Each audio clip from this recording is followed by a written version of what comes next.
Oh, Cayman moon, The voice of the Cayman Islands, Radio Cayman. shining down from above. We love our listeners. Radio Cayman in the Cayman Islands. For the Record is brought to you by Vamped Motors, the only authorized Ford and Toyota dealership serving the Cayman Islands. Cayman Pharmacy Group, with a location in West Bay and professional pharmacy at CTMH Doctors Hospital. The Cayman Pharmacy Group has a location for you just around the corner. Seaboard Marine, with over 35 shipping ports, find your shipping solution by calling 949-4977 or visit seaboardmarine.com for competitive rates. FIS MoneyGram, the safest and most convenient way to send money worldwide. MoneyGram, bringing you closer. Coca-Cola, available across the Cayman Islands from Tortuga Distributors. Accept no substitutes. Taste the feeling with Coca-Cola. Brand Source Home Gallery, inspiring luxury. And Fidelity Bank. Fidelity, we're good for you. This is For the Record with Orrett Connor. Coming to you live from Radio Cayman Studio. For the record. For the record. Hear from your government officials, independents, and the opposition on issues that matter to you. For the record. Engage in an open dialogue between residents and lawmakers. For the record. For the record. Informative, impartial, insightful. This is your talk show. 1-800-534-8255. Your calls, your input. This is For the Record. And now, your host, Orrett Connor. Good morning and welcome to For the Record. Today is Friday, the 29th day of May 2020. Hope and I trust that everyone had a restful, peaceful evening. Those of you who are on the roads of the Cayman Islands, whether you're a pedestrian walking to work or out there exercising, whether you're a cyclist riding to work or out there exercising, or if you're operating any type of motorized vehicle on the roads of the Cayman Islands, we again urge you to please be extremely cautious. Ensure that you observe the rules of the road. Remember that the life you save may simply be your own. Please be careful on the roads of the Cayman Islands. Folks, I want to thank you for allowing Radio Cayman and by extension For the Record into your homes, into your vehicles as you traverse the busy roads of the Cayman Islands, into your places of work, wherever that may be. As you know, For the Record is a show produced by the staff and management of Radio Cayman, and it is geared towards keeping you abreast of issues as they arise and play out on the local, regional, and international scene. I am your host, Orrett Connor, and you're welcome to join me every Monday, Wednesday, and Friday from 7:30 a.m. until 10 a.m. During that period, the beautiful radio voice of Miss Susan Watson is waiting to take your calls on our toll-free number provided courtesy of Flow. That toll-free number, 1-800-534-8255. You can also call us on 949-8037 and 949-6990. If you don't like to talk on the telephone, do what many other people do as well. Email us at For the Record. That is one word, For the Record, at CANDW.KY. WhatsApp us on 925-3261. There you can leave us a text message or send us a voice note, the contents of which will be played during the course of the show.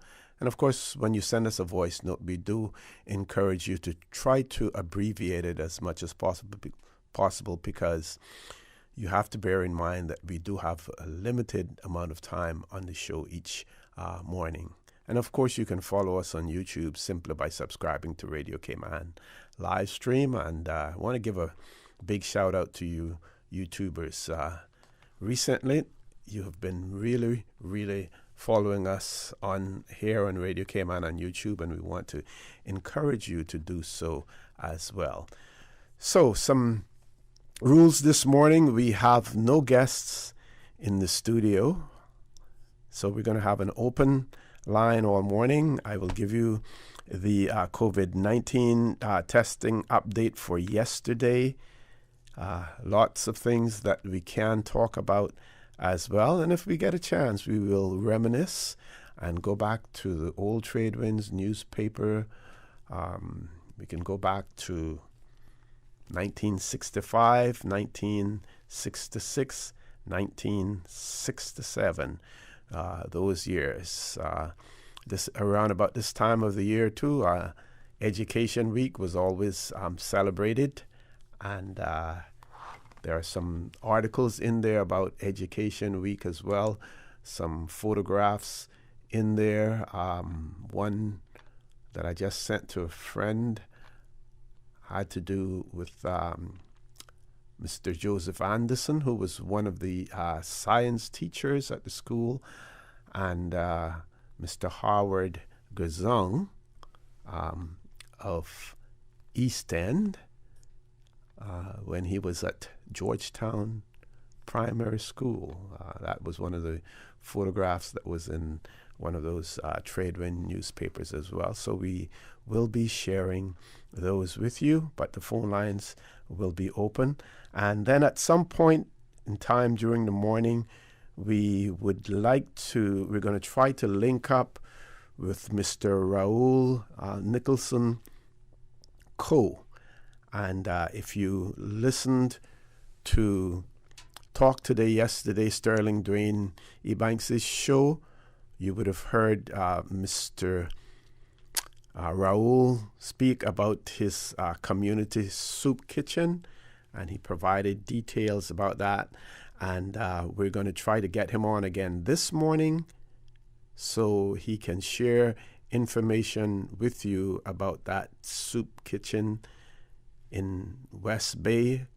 It's done at the John Gray Memorial Church in West Bay, Mondays and Thursdays from 11:30 to 1:30 p.m. And it is not necessarily restricted. It is not restricted to just the residents of West Bay as well. So we're going to try our endeavor best to have Mr. Raoul Nicholson Coe on as well. I just also want to say that if you are celebrating a birthday today, we want to wish you a happy birthday, or if you've celebrated one over the past few days as well. And we know that some persons will be celebrating their birthdays over the weekend. And want to mention this very special person, Miss Junie Martin, and she will be celebrating a birthday on Sunday. And her husband, J.D. Martin, James Martin, and her two grandsons, they want to wish her in advance a happy birthday, and they will make sure that she celebrates, has a nice celebration despite the COVID restrictions. Families can celebrate. Those who live in the same household are able to celebrate. So I'm sure that they will have a nice little quiet, small family celebration with Junie. And again, coming from your husband, JD, and your two grandsons as well. And of course, for those of you who have lost loved ones over the past few days, past few weeks, again, we want to extend our sincere condolences to you, and we hope and we trust that your faith will help to carry you through these very challenging times, even more challenging than usual, because not only are you suffering the loss of a loved one, but you're unable to give them the type of send-off that you would like to, but you're unable to because of the necessary protocols and restrictions that have been put in place in order to safeguard and to save lives as well. So again, we want to extend our sincere condolences to everyone. COVID-19 testing update to 28th of May, that would be yesterday, 2020. Chief Medical Officer Dr. John Lee reported 292 COVID-19 tests all of which were negative for SARS-CoV-2. That is now the proper name for the virus that causes the COVID-19 disease. So it's called SARS-CoV-2. SARS-CoV-2. He also pointed out that no cases have presented for clinical management since the last such case on the 27th of April. So that we do have one constant there, in that no cases presented for clinical management since the 27th of April. So that's over a month and days period that has not occurred. And this is he also wanted to remind us that the Health Services Authority's PCR laboratory will have a scheduled maintenance day today. That is today, on Friday, the 29th of May, 2020. So I'm sure then at Monday's press briefing, we will get some figures as well, and no doubt, I'm sure that at today's press briefing we will get some additional figures also. Now, again, people are seeing that there are still persons who are testing positive, either asymptomatic or otherwise, and that is because the testing has increased. We know that the virus is out there, and that is why it is still so necessary, absolutely necessary, that the protocols that have been put in place, that some of them will remain. For instance, the wearing of face masks when you're in a public setting around people. Businesses will require you to wear face masks, and yes, we know for some it is extremely uncomfortable, but you have to bear with that. There are people who suffer from various illnesses as a result of wearing masks, shortness of breath, claustrophobia, all sorts of things, and I guess adjustments have to be made for those persons as well. But what it does say in terms of those persons also, it is so extremely important, if you suffer from these things, that you not contract COVID-19, because it puts you also in a much more vulnerable position as well. It is now time for us to take a commercial break. Folks, please stay tuned. For the record, we'll be back shortly. The Cayman Islands boasts of a long, colorful, and rich history. In tribute to our roots, Radio Cayman, the voice of the Cayman Islands, is pleased to bring you the Historical Vignette Series, brought to you by Rotary Central. For more than 110 years, Rotary members have used their passion, energy, and intelligence to take action on sustainable projects. The Cayman Islands, He hath founded it upon the seas. Luke Carvin Forbes, J.P., 1914-1987. Luke Carvin Forbes was a pastor of the Breakers Church of God for many years. He also preached in Savannah, West Bay, Georgetown, Northside, and East End. He was a God-fearing man, of who a neighbor once remarked that the only time you heard his voice was when he was singing hymns. He was also a carpenter, a farmer, counselor, and a justice of the peace. One of his best-known carpentry projects was the building of the International College of the Cayman Islands. He and his wife, Mary A. Forbes, had 8 children. Radio Cayman's Historical Vignettes was brought to you by Rotary Central. For more than 110 years, Rotary members have used their passion, energy, and intelligence to take action on sustainable projects. With no vaccine, with no cure, our current solution is keeping our distance and staying at home. We stay at home to keep safe, to reduce harm to others. We stay apart while out and about, space between life and death. We keep our distance 6 feet apart because 6 feet apart is better than 6 feet below. We stay at home because it takes upwards of 40 nurses, doctors, laboratory technicians, housekeepers to care for one COVID-19 patient. Diagnosis, intubation, extubation to full recovery. 40 healthcare professionals and their families at risk while taking care of one COVID-19 patient. Breathe easy. Keep your distance. Stay home. Don't risk you. Don't risk others. This is Rotary Central saying, live to breathe, breathe to live, because breathing is everything. At Seaboard Marine, customers often ask us questions about their shipments. Hi, I'm thinking of buying a car from the States. Which port do you ship out of? Hi, we ship out of Miami, Houston, and Brooklyn. Just let us know your port of choice and we can provide you with a quotation and answer any questions you may have on insuring and protecting your vehicle during its journey. Shipping shore to shore, Seaboard. Fidelity Bank would like to thank all essential workers. We salute your efforts and thank you for the sacrifices you've made to keep us all safe.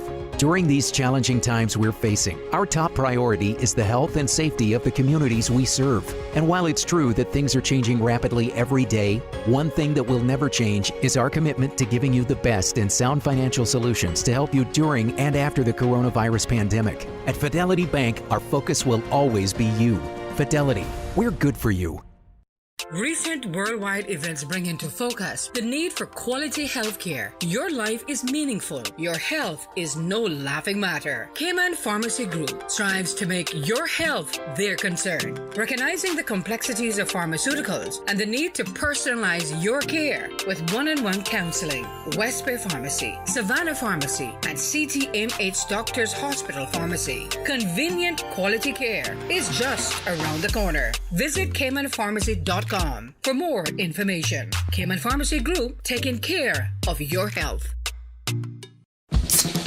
We all know there's nothing more refreshing than the taste of an ice-cold Coca-Cola straight from the cooler. No one can stop me when I taste the feeling. Whether we're celebrating a birthday, promotion, or just a great meal, make each moment a Coca-Cola moment. No one can stop me when I taste the feeling.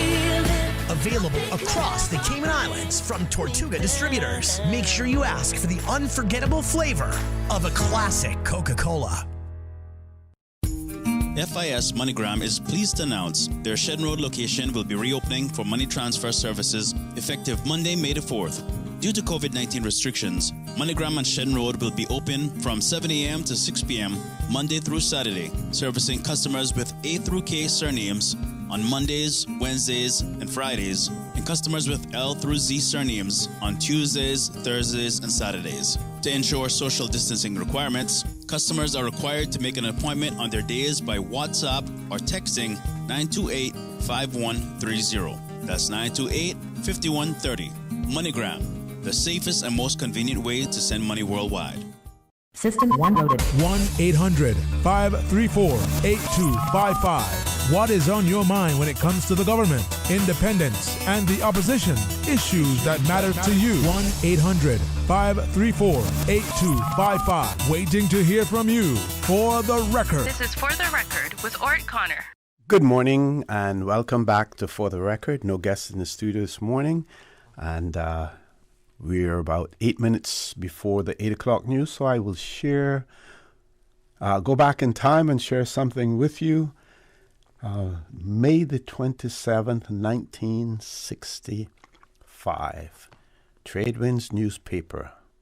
And again, just to repeat for you who may not have heard it before, the history of the Tradewinds newspaper.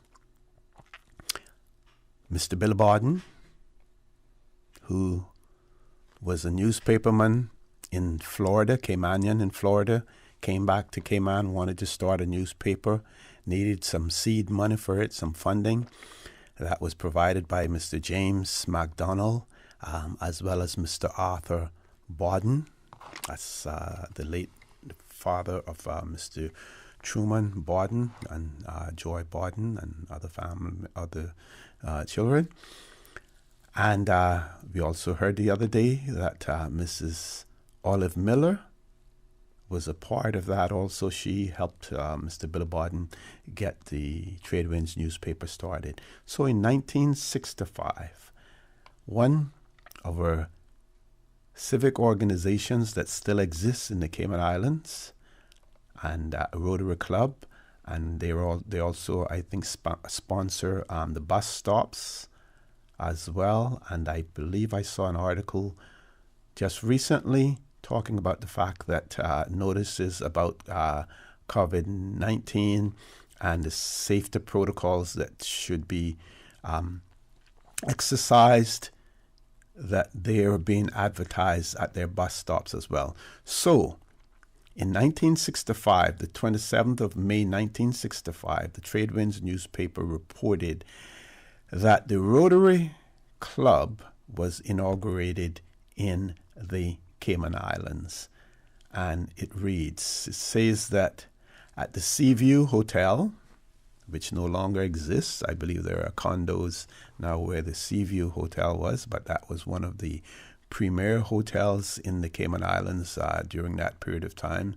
Seaview Hotel. We also had the Bayview Hotel. We had the Padian Beach Hotel. We had the Galleon, the Old Galleon Beach Hotel as well.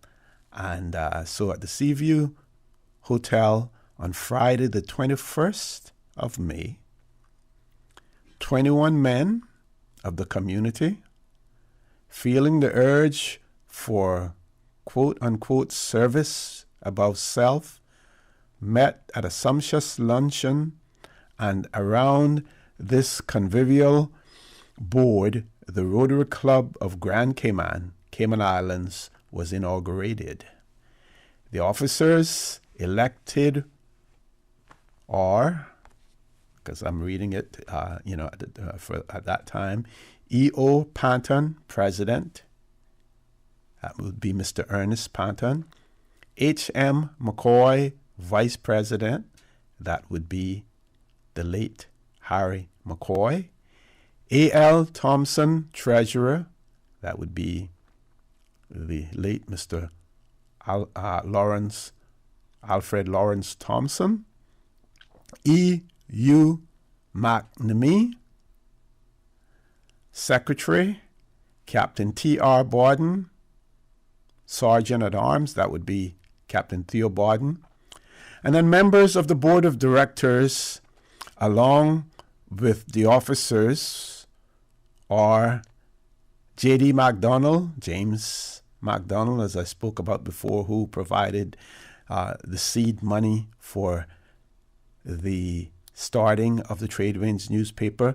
A.V. Anderson, that would be Mr. Albert Valentine Anderson, and I think we hear those profiles that are being run back in Cayman on various Caymanians. And I just want to say about Mr. Albert Valentine Anderson, one of the first chartered Caymanian accountants in the Cayman Islands, also worked for the government as an accountant or an auditor. He was highly involved, deeply involved in the scouting movement in the Cayman Islands. And if you were to see his handwriting, impeccable handwriting. We have minutes of the scout meetings that were held along with Mr. Clifton Hunter, Mr. Warren Connolly, Mr. Harry McCoy in Georgetown, and I have had the privilege of looking at those minutes, and they were kept at times by either Mr. Val Anderson or Teacher Macfield, and that Mr. Val Anderson had some beautiful handwriting as well. The other officers, D.R. Borden, I believe that would be Mr. Dalkeith Borden, V.L. Jackson, the late Vernon Jackson, and Dr. E. Marin, that would be the late Dr. Adeline Marin. So again, you have the officers And you have the executive and you have the other officers that were elected on at Seaview, 21st of May, 1965. It says this news should be gratifying to Colonel Bruce Paranis, I believe. I'm trying to see if I can. Bruce Perales of Boston and Grand Cayman, who may be termed the godfather of this club. So here we had someone who from Boston who introduced the club here. It says applications to Rotary International for charter is being made through Rotary Club number 7 of Boston, Massachusetts, USA. Cornell Perny's club. This club, number 7, was organized in 1909 and has promised to sponsor the Cayman Club. So for all of you Rotarians who are out there, in the event that you are not aware of how your club started, how it was sponsored and everything, then that's the case. And very quickly, because we have to go to the news, the opportunity is sought through this medium of inviting other prospective Rotarians to see Treasurer A.L. Thompson and join in at the next weekly luncheon at Seaview on Thursday the 27th, 12:15 p.m. Let us grow. Rotarians visiting in Cayman, please note, we welcome you as well. Folks, top of the hour, 8 o'clock news. Please stay tuned. For the record, we'll be back immediately after the 8 o'clock news. Thank you, Mr. Connor. And studio time by Foster's is 7:59. During the month of May, Foster's Supermarket and Priced Right locations are again accepting donations for local charitable organizations. This month, we're supporting the Cayman Islands Crisis Center, NCVO, the Cayman Islands Cancer Society, Big Brothers Big Sisters, the Cayman Islands Red Cross, CARE, and Feline Friends. Next time you're shopping at Foster's or Priced Right, donate at the registers to help support our Cayman community.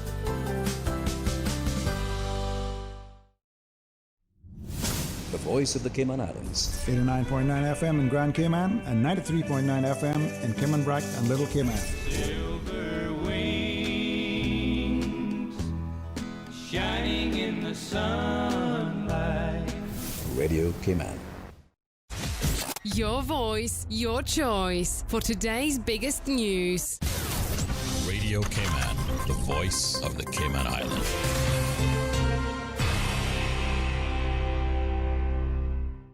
With your latest news, I'm Carsley Fuller. No positive COVID-19 cases were reported on Thursday as government released results for 292 samples. That means Cayman has held steady at 140 total confirmed cases out of 10,466 tests. 67 patients have fully recovered. No cases have presented for clinical management since April 27th. The HSA lab is doing scheduled maintenance today, which may affect test results being reported at today's COVID-19 press conference, which you can hear right here on Radio Cayman at 2 p.m. The job evaluation team at the Portfolio of the Civil Service gets praises from His Excellency the Governor on Wednesday for their efforts to implement Section 47 of the Public Authorities Law, which brings consistency between the civil service and the statutory authorities and government-owned companies. 3 people in particular have gone through over 900 job specs in the last couple of months. So Shante Moore, Loretta Mack, and Carol Best Gold. Huge thank you to you for an incredible amount of work and a really outstanding achievement over the last couple of months. Thank you very much. His Excellency the Governor, Martin Roper. Regional forecasters say they expect some drought relief over the coming weeks as the wet season, which largely coincides with the Atlantic hurricane season, starts Monday. The Jamaica Gleaner reports that the forecasters have presented 2, quote, undesirable scenarios that includes a significant heat stress and high flood potential for the region. In the wet hurricane season 2020 Caribbean Climate Outlooks Forum held virtually on Wednesday amid the COVID-19 pandemic, the Caribbean Institute for Meteorology said that between June and August, drought relief is expected across the region. The agency says in the short term through June, the drought relief is expected to affect soil moisture, small streams, and small reservoirs. Slower long-term drought relief will affect groundwater, very large rivers, and water reservoirs. However, even as the Caribbean can expect some relief from the drought, which has resulted in water emergencies in some countries and extensive rationing in others, forecasters say that the heat discomfort will increase towards August. The two, quote, undesirable scenarios. One is a wetter than usual wet season in which lessened daytime heat stress and drought relief comes sooner, but nighttime heat discomfort remains, and particularly high flood potential and hurricane season activity by late August. In the second scenario, the season is not wetter than usual. Flood potential and hurricane season activity remains at low levels, but there is a strong buildup of heat stress and slower drought relief. Forecasters said that between September and November, they anticipate strong hurricane season activity through October and possibly among the strongest in recent decades. Now with a check of international news, here's the BBC, which will take us out of the newscast. I'm Karsley Fuller from Radio Cayman's newsroom. BBC News with Danielle Yawowiecka. A row between Donald Trump and Twitter has intensified, with the social media firm accusing the president of glorifying violence in his comments on unrest in Minneapolis. Mr. Trump had warned when the looting starts, the shooting starts, after buildings were set alight during protests sparked by the killing by police of an unarmed African American. Twitter said the remark violated its rules, but it did not remove the president's message. A CNN reporter and his team have been arrested live on air while covering the protests in Minneapolis. Omar Jimenez, a black reporter, and his crew of 3 people were led away by state police. They were later released and the Minnesota governor apologized. Taiwan's parliament has backed a plan by the president Tsai Ing-wen to offer sanctuary to people who want to flee Hong Kong. The move follows China's decision to impose a national security law in the former British colony. Workers at the car maker Renault are protesting outside the only French plant earmarked for closure under the company's plan to shed nearly 15,000 jobs worldwide. The site south of Paris will close by 2022. Spain's left-wing cabinet has approved a flagship plan to pay the poorest households a basic income. The scheme will be rolled out nationally at an estimated cost of more than $3 billion a year. South African doctors say lengthy delays for samples to be processed in laboratories are undermining the effort to stop the spread of the coronavirus. Partly due to a lack of equipment, tens of thousands of samples have been waiting for more than a week to be tested. BBC News. Stay in touch with Radio Cayman for the latest in news and information. Follow Radio Cayman on social media, Facebook, Instagram, Twitter. Download the Radio Cayman app or log on to our website, www.radiocayman.gov.ky. Radio Cayman, your voice, your choice, your radio. Bring a little bit of luck to your house with Lucky Slice from America. Burgers, steak, and the all-day American breakfast. From Europe, fish and chips, pizza and crepes. And from Asia, sushi. Breakfast, lunch, or dinner, 7 days a week, delivery or pickup, 10 a.m. to 8:30 p.m. In these difficult times, we can all use a little bit of luck. Keep calm and stay lucky. Minimize contact. Make your credit card payment by phone. Pay only for food. No delivery fee. No service charge. Certain restrictions apply. Call Lucky Slice Pizza to place your delivery order now. 949-3456. Order from Cayman Creperie, Mojo Sushi, and Lucky Slice Pizza. Call 949-3456. Join us every evening at 6:59 p.m. for the Time Check Salute in Cayman kind style with the blowing of the conch shell.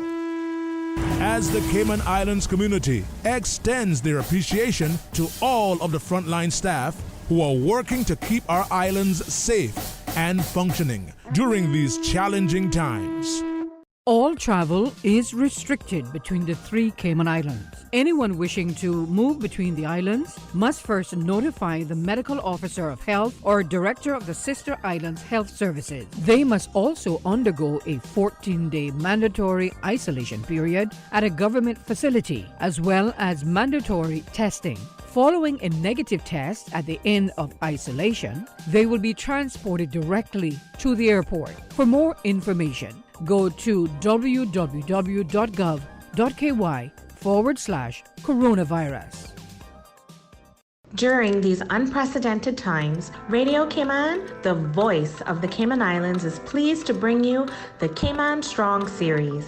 The Cayman Strong Series is brought to you by OnCourse Cayman.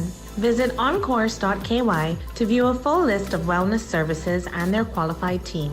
OnCourse Cayman, health, wellness, and happiness. Radio Cayman's Cayman Strong series was by OnCourse Cayman. Visit oncourse.ky to view a full list of wellness services and their qualified team. OnCourse Cayman, health, wellness, and happiness.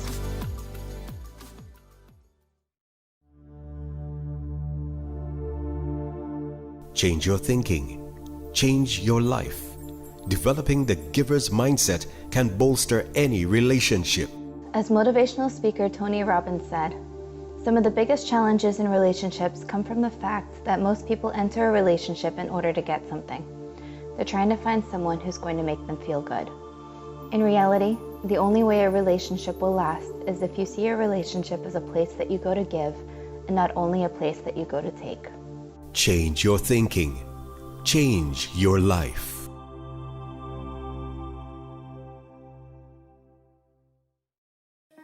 These days, feelings of loneliness, anxiety, stress, and depression can be overwhelming. Just know you are not alone. OnCourse Cayman offers private mental health services for children, teens, adults, and groups. Visit oncourse.ky to view a full list of wellness services and their qualified team. OnCourse Cayman, health, wellness, and happiness.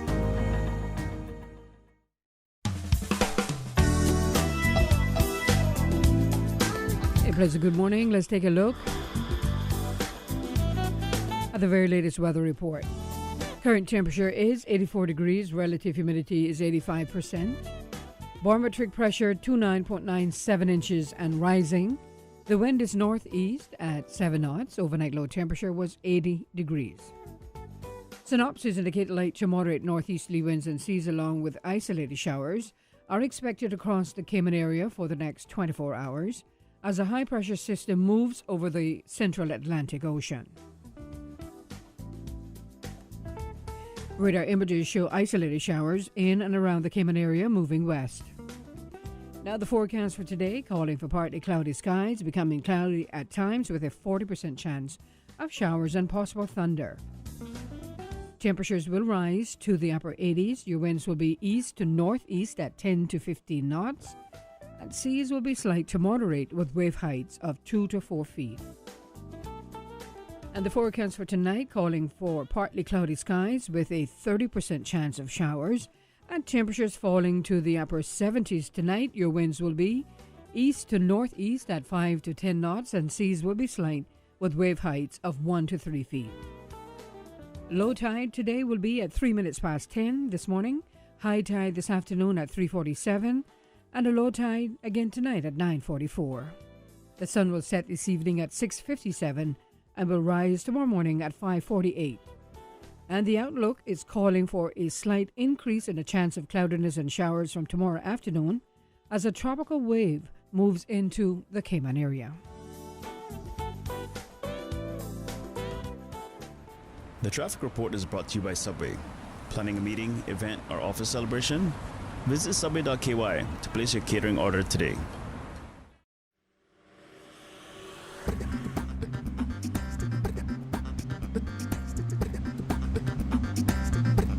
Good morning once again. Let's take a look at what's happening on our roads.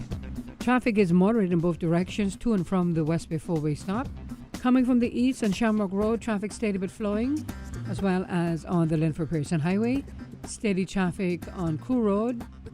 And on the West Bay Road in front of the Ritz, traffic is moving along moderately. And a good flow of traffic on Shedden Road, but nothing to worry about too much. And light to moderate traffic flow on Edward Street in front of the Georgetown Post Office. Light traffic on Owen Roberts Drive and traffic flowing moderately on Godfrey Nixon Way and North Sound Road. That's the very latest on your traffic. Join us again at about 10 minutes after 12. We'll have another update for you. Remember, click it or tick it. You're going to join us at 10 minutes after 12 for another traffic report. Subway is helping to keep Cayman safe by limiting store openings and hours, offering curbside pickup and delivery right to your door. With 3 locations currently open to serve you: Anderson Square in Georgetown, Centennial Towers in West Bay, and Countryside Shopping Village in Savannah. Subway is open from 7 a.m. to 6 p.m. on soft curfew days. Free delivery for orders with a minimum $20 purchase. Delivery times only from 10 a.m. until 3 p.m. Subway, helping you to enjoy your favorite foods in the safest way possible. The traffic report is brought to you by Subway. Planning a meeting, event, or office celebration? Visit subway.ky to place your catering order today. Funky Tank's Shen Road location is now open for deliveries, Monday to Saturday, 8 a.m. to 6 p.m. Call 949-0998, WhatsApp 916-0568, or email markw_ft@hotmail.com. Funky Tank's is your music and more store. Shen Road location now open for deliveries, Monday to Saturday, 8 a.m. to 6 p.m. Stay safe and stay home, Cayman. Helping children cope during this pandemic is important. Remember, dealing with the outbreak calmly provides your child with the best support. Lead by example and take care of your needs too. To support your child, listen and acknowledge their fears and questions. Provide clear information and be aware of your own reactions. Help children by creating new routines, limiting their exposure to media, and encouraging them to talk about what they've seen and heard. For free and confidential support, call the Mental Health Helpline weekdays from 9 a.m. to 5 p.m. at 1-800-534-MIND. That's 1-800-534-6463. Dear parents and guardians, we deeply care about our students and understand the challenges you may now face during these unprecedented times. We want you to know that we are committed to ensuring that your child's education continues and that you are not alone. We are doing everything we can to make sure no child is left behind. But to do so, we need your help to get connected and stay connected with you and your child. So reach out to us and speak with us about how we can best support you and your needs. Working hand in hand with you is the only way to secure our children's future. We are in this together. A message from the Edna Moyle, Georgetown, Theoline McCoy, Savannah, and West End Primary Schools. For the record, with Orrett Connor. Initiating system. For information that matters. For the record, with Orrett Connor. Continues right now on Radio Cayman. Good morning and welcome back to For the Record. No guests in the studio, so we have an open line, and we hopefully will be able to link up with Mr. Raoul Nicholson Coe sometime during the show. If not, we will schedule him for another time as well. We did contact him this morning, but that was very short notice, and he had other commitments for certain times, but maybe we'll have a conversation with him. So there's a whole lot of talk about the Needs Assessment Unit in relation to applications, and people not hearing suggestions. Someone suggested the other day that maybe they should categorize their applications, those who are seeking short-term help, those who are seeking long-term help, those who need accommodations and things of that nature, and bring on additional staff, those persons who are working in departments that have some experience in dealing with similar requests, similar applications as well. But in talking about Needs Assessment Unit, do you know what we had in 1965? In 1965? Just to listen to this, there was a Parent Teachers Association meeting that was held at the Cayman Prep School in May of 1965, right? And Miss Joyce Hilton gave information about the Juvenile Offenders Law, which came into operation early in 1964. So a year earlier, the juvenile offenders law came into effect. And so she gave information about that law and the way in which juvenile courts should operate. She emphasized that one always refers to treatment of offenders and never punishment. She felt that if members of the public are aware of the laws and the ways in which they are carried out, more cooperation would be given by the community in the prevention and erasing juvenile delinquency. But here's the interesting part of this presentation that Miss Joyce Hilton gave at the Cayman Prep School in May of 1965. She mentioned that a group in South Sound, and if there's anyone in South Sound or from South Sound who still alive, who knows about this, I would like to hear from them. I don't know if Captain Paul may be familiar with this, 1965, whether he may have been out to sea at the time. But Miss Joyce mentioned that a group in South Sound had some time ago given her a donation of £2, 2 shillings to assist needy children. See where a needs assessment unit, see where it started? 1965. A group in South Sound gave Miss Joyce Hilton £2, 2 shillings, and gave her that donation to assist needy children. She pointed out that this money was placed in the government's savings bank. What did I say? Government savings bank? We don't have that anymore, do we? All of our banks now are foreign owned, even though some of them may still have the name Cayman in it, but they're all foreign owned. No more government bank. We do have CIDB, but no more government bank. You remember Miss Una Bush? Miss Una, she was the manager. She took care of that. You went there with your little savings book, and when you make your deposit, she wrote it in. When you made your withdrawal, they wrote in what you withdrew as well. So Miss Joyce took this £2, 2 shillings that was given by a group in South Sound to assist needy children, placed it in the government savings bank as a fund for needy children. And she then pointed out that this had been added to and drawn down from time to time as friends had given donations and children had been in need. The fund was now down to a few shillings, and this might be one way in which those interested could help in the work.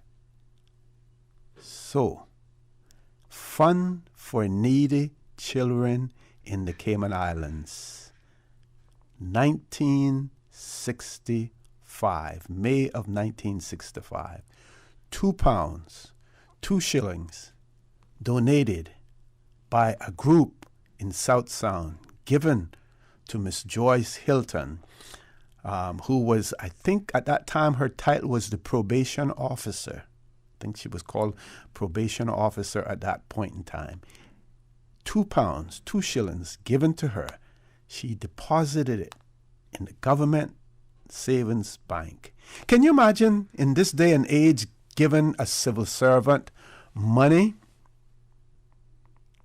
And all civil servants are trustworthy. It's just that the system these days do not allow for you to hand civil servants money. So they gave it to Miss Joyce. Miss Joyce, what did she do with it? Knowing her and her honest self, put it in the government savings bank.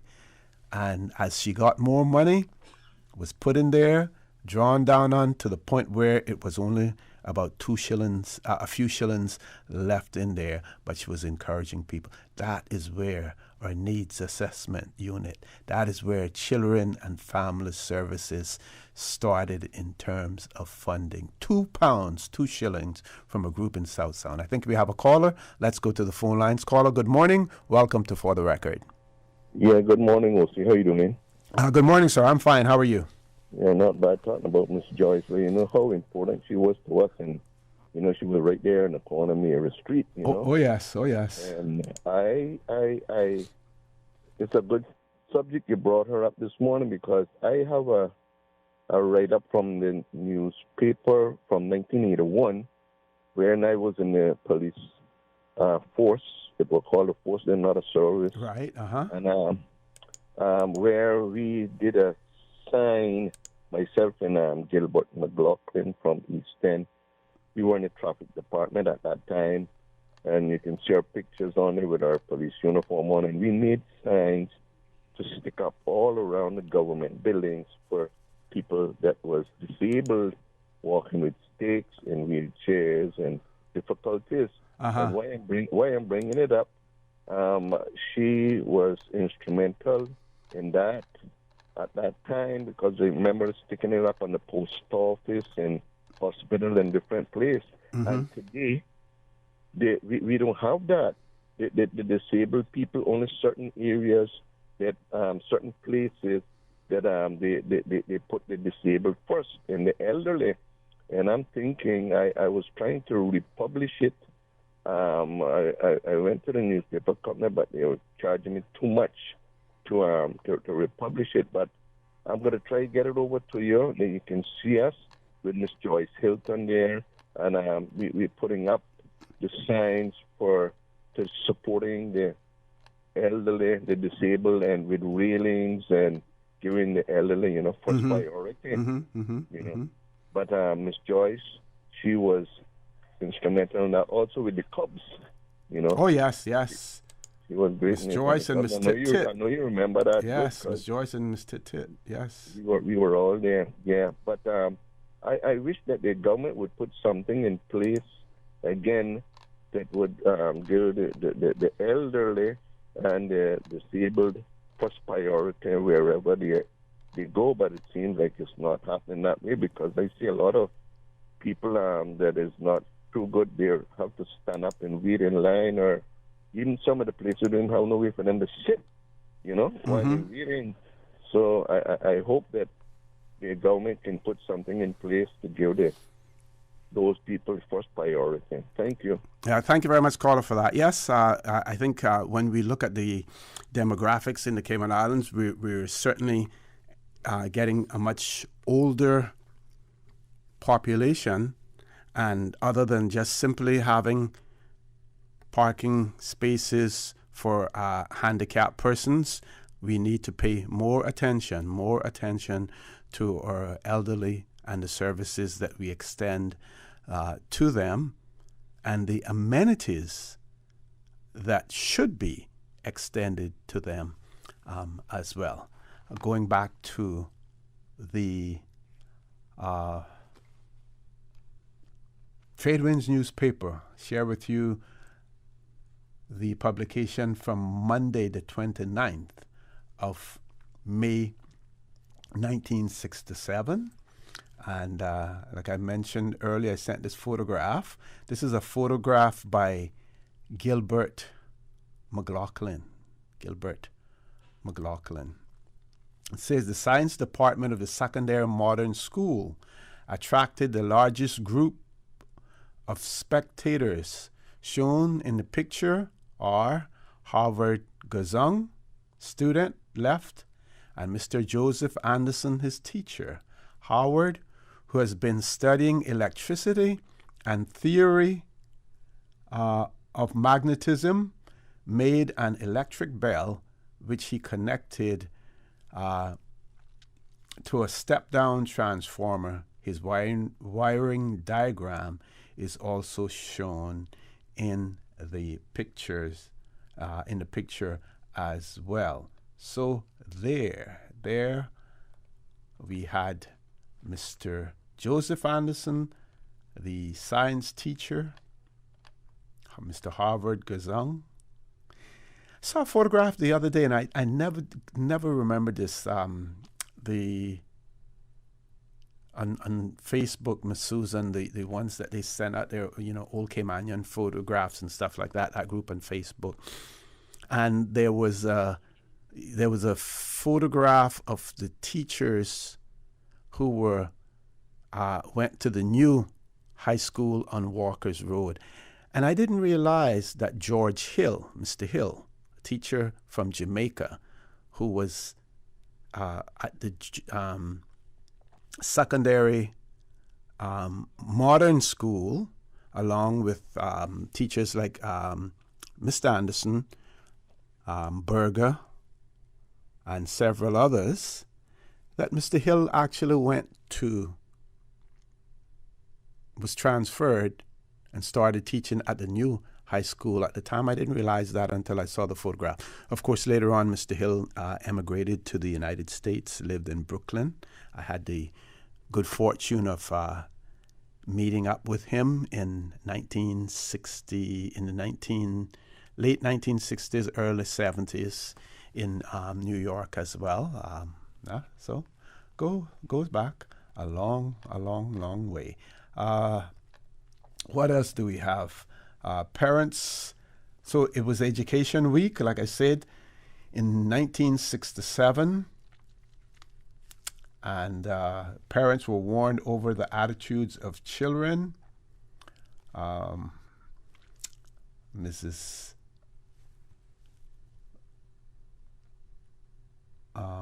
The chief acting education officer at that time, Miss Isley Connolly, she gave a speech, and of course on that Education Week, amongst the highlights of the week was a display of arts and crafts, needlework,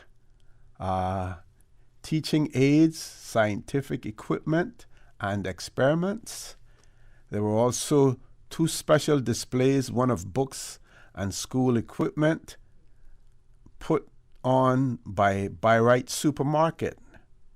So By-Right Supermarket put on a display. Y'all remember By-Right? Do you remember By-Right? The other display of books was from the Teacher's Library, put on by the Department of Education for the Institute of Education and the University of the West Indies. The article goes on to say that judging from the response of the public and their general comments, the display can be said to have been a wonderful success, and it is felt the aim of bringing the public closer to schools was achieved. The display of each school was judged by a panel selected by the association. The schools were judged in two groups, primary and secondary. Cups for the winning school were donated by the Cayman Teachers Association in collaboration with the Gleaner Company. At the time of writing, the results had not yet been decided. Amongst items displayed, the East End school laid emphasis on native crafts and rope makings. Savannah caught the eye of their with their furniture made from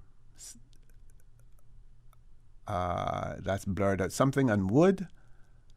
And Triple C Junior School added work in social studies, whilst the Truth for You School put on a good variety display, the highlight of which was a bridal cake made by 12-year-old Faith Wallace under her mother's supervision. Let's go to the phone lines, folks.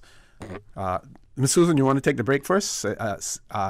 It's 8:30, so we're going to take a break. We have two callers on hold. We're going to take those callers as soon as we return. Please stay tuned. For the record, we'll be back shortly.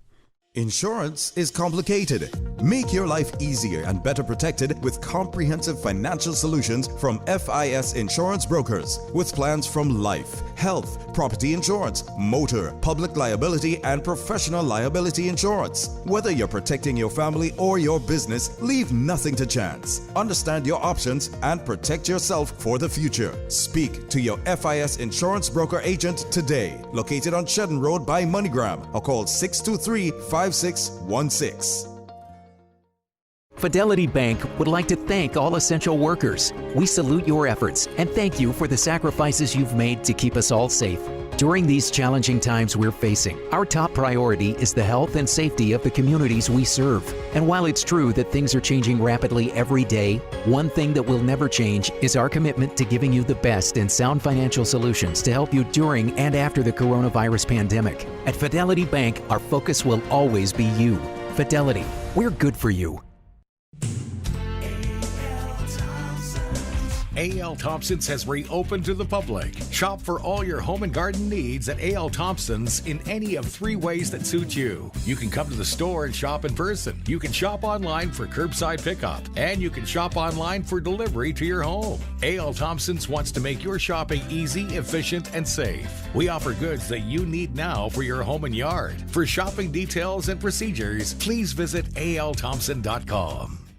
Has being quarantined at home have you looking at your living space differently? Well, Tomlinson Furniture is now offering free island-wide deliveries and phone consultations to help you design a comfortable living space. For inspiration and ideas, browse the Tomlinson Furniture and Mattress Gallery Facebook page, Tomlinson Furniture Cayman on Instagram, or website at tomlinsonfurniture.ky. Open from 9:30 a.m. for phone consultations and orders. Call 949-5383. Tomlinson Furniture and the Mattress Gallery. Free delivery island-wide.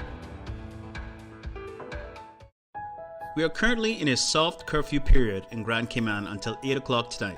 Persons with surnames A to K are allowed to do banking and shopping on Mondays, Wednesdays, and Fridays, and those with surnames L through Z are allowed to do the same on Tuesdays, Thursdays, and Saturdays. Anyone caught breaking curfew is liable on conviction for a fine of $1,000 and to imprisonment for 6 months. For more information, go to www.gov.ky/coronavirus. System 1 loaded. 1-800-534-8255. What is on your mind when it comes to the government, independence, and the opposition? Issues that matter to you. 1-800-534-8255. Waiting to hear from you. For the Record. This is For the Record with Orrett Connor. Good morning and welcome back to For the Record. We have 2 callers on hold, so we're going straight to them. First caller, good morning. Welcome to For the Record. Good morning, Mr. Connor. Good morning, sir. How are you? Called your name earlier. Yeah, that's. I'm quite certain that the person who started that was my cousin, Mrs. Silver McLaughlin, and her aunt, Nurse Anna Bush. Okay. I'm sure it was the 2 there. Right. Because. And that, you know, the community center in South Sound was built by the community of South Sound. Government didn't take that over to the founder. They could make some money. That was donated and built by the contributions of the people of South Sound. I contributed towards it, so I know what I'm talking. Okay, and in 1965, were you at sea then? I was at sea. Okay. I sort of figured that, yeah. But I believe that your guess there, is probably pretty accurate because, at that time, you didn't really have any expatriates and foreign nationals, living on the beach up there yet, right? They hadn't come there yet. No, it was 2, General Latson and Lees Brown. Okay. They were the 2. Uh-huh. 2 up there, but they were. They really, Mr. Brown especially, he contributed a lot to Cayman. People don't remember that, and also General Latson, but they were low profile. They were very nice people. They didn't mingle too much, but anything they could assist in, they would do. Mm-hmm. And where were they located in terms of the physical location in South Sound? Where Captain Charles Cockernell House now. Okay, yeah. That was Lees Brown. Mm-hmm. That was Lees Brown, and Mr. Latson. I think that's been demolished because I think that's been demolished. That was up between just above Berkeley White's house. Okay. Yeah, I recall seeing a photograph in one of the Trade Winds newspapers when that house was being built, because at that time it was one of the bigger houses in the Cayman Islands. That's right, because the late Will Wallace Borden. Right. Dr. Mr. Latson, General Latson's house.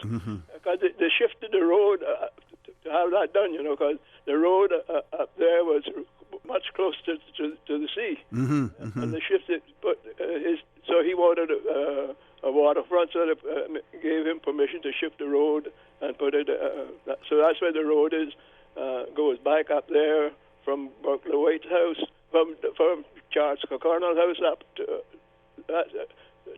up that way. That's where the road was widened. Okay. To accommodate that building. Okay, got you. Yeah. And by the way, about the bank book, I still have mine. I heard you. I remember you saying that. Yeah, and the money's still in it. 11 shillings and 6 pence. You should. If the government were to pay you interest on that now, that would be a pretty good sum. Captain Paul. I could use it today. Well, maybe you should get in touch with the Ministry of Finance and say, listen, the government owed me this. I don't know what legal way they went about shutting down the government savings bank and what was done with the funds that were still left in there. But if I would imagine I would just make a claim, Captain Paul, just to see what kind of response you get from it, and see if they can calculate over all of those years how much interest you should get on that in terms of today's money. Just stirring things up. I contribute quite a bit because the hospital owed me over $1,500. Wow. I got all the receipts. I overpaid one of my trips to Miami for. Both trips I paid for it, but one time, the first trip I paid, and I overpaid. I never did get the receipt from them how much I owe, and I keep paying, and I went up there, and the accountant told me, "Okay, Captain Boss, stop paying you overpaid, but we know how the money to pay you by." So it's there now. They still owe me $1,500, but I'm still alive, and I'm satisfied. I'm happy to donate that to them. Okay, very good, Captain Paul, and thank you very much for that. Anything else you can think of before you go? Oh, it's so much, but I guess people are sick of hearing me, so No, they're not. Oh, by the way, you're on the Trade Winds and in 65, 66. Remember that article I wrote about the lottery? You should find that in there. That was sometime in 65 or 66. Okay, I'll try to find that.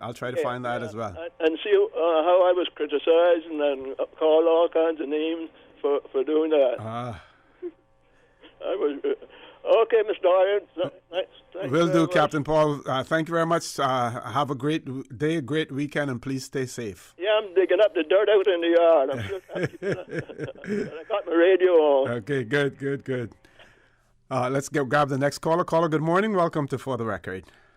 Good morning, O.C. Good morning. How are you?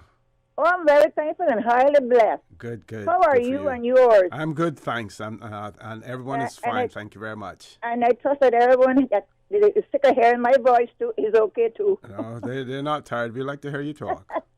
Yes. Now, back to the secondary modern school. I was one of those there, okay? Okay. And it was Mr. Anderson. Mm-hmm. He was the science teacher. Right. And at that time, it was in three, oh my God. They used to go by forms into it. Yep. Three six? Form 1, Form 2, Form 3. Yeah. Form 3 6. Oh, that's where I were with him. Okay. Yeah. And then now, let's go back now to by right. Mm-hmm. I worked there too. Okay. And then it was your sister Arlene, Miss Carita. Yes. Uh-huh. Mr. Neil Godfrey's wife and her two sisters. Okay. With a bunch of West Bears there. with a bunch of Georgetowners, and even some East Enders were there that ran the by right. All Caymanian staff, all Caymanian. That's right. Miss Elsa May, well, she was married to Mr. Linford, right? Pearson, yeah. She was in the office. And then it was sometimes Miss Margaret White, and then next one is Annie Dean Hyde from West Bay was in the office. Right. And the office used to be when you enter the store. It used to be on the left-hand side when you enter the store. Yes. It would get built up about the feet. Right. That's right. From the feet up. That's right. Yep. There you could stay. Up there you could see. Up there you could see all over the store. Exactly. Okay. Yep. But they could see who were doing the lifting and stuff, 999, all that there. I witnessed many people getting caught too. You mean they used to do that in those days? Oh my God! They had more pockets than anybody else had. Yeah. So that's my little piece for today, and I trust that you all have a good weekend, and everyone must just stay safe. Thank you very much, and you do the same. I'm sick and tired of hearing people saying, "Try to be safe." I said, no. To try is to fail. Yes. Yeah, you got to be safe. Yes. And help others to be safe also in any way you can do for others. Yep. Have a good one. Thank you. You do the same as well. So, Miss Susan, we can't leave Cayman Brac out of this thing, talking about trade winds and stuff like that. We can't leave them out. So during that education week, they had a spelling bee. And the Cayman Brac, I'm trying to remember who the reporter for Cayman Brac was at that time. Keith Parker Tibbetts in 1967 was he was the reporter in Cayman Brac at that time. And they had a spelling bee over there. The annual spelling bee competition between the government primary schools was held Friday night at the secondary modern school before a large crowd. The contest featured 5 students from each of the 3 government primary schools. 2 students from each school will represent Cayman Brac in the All-Island Spelling Bee contest in Grand Cayman, which will determine the Cayman Islands representative in the children's own newspaper spelling bee competition in Jamaica. That would have been the spelling bee that was sponsored by the Gleaner, right? Cayman Brac champion for the first time was Dave Christian of Sport Bay. Top 4 contestants were all given presents for their efforts and urged to do their best at the All-Island Spelling Bee competition soon to be held in Grand Cayman. And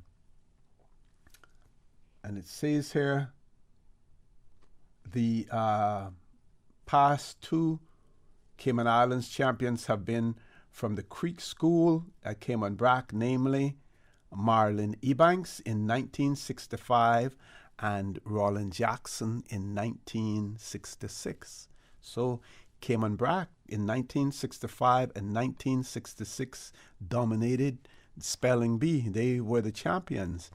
And then, I don't know if you know any of these persons, Miss Susan, but the shown above are 4 contestants at the spelling bee competition: Pamela Connolly, Lucy Walton, Ornell Brown, all of the Creek School, and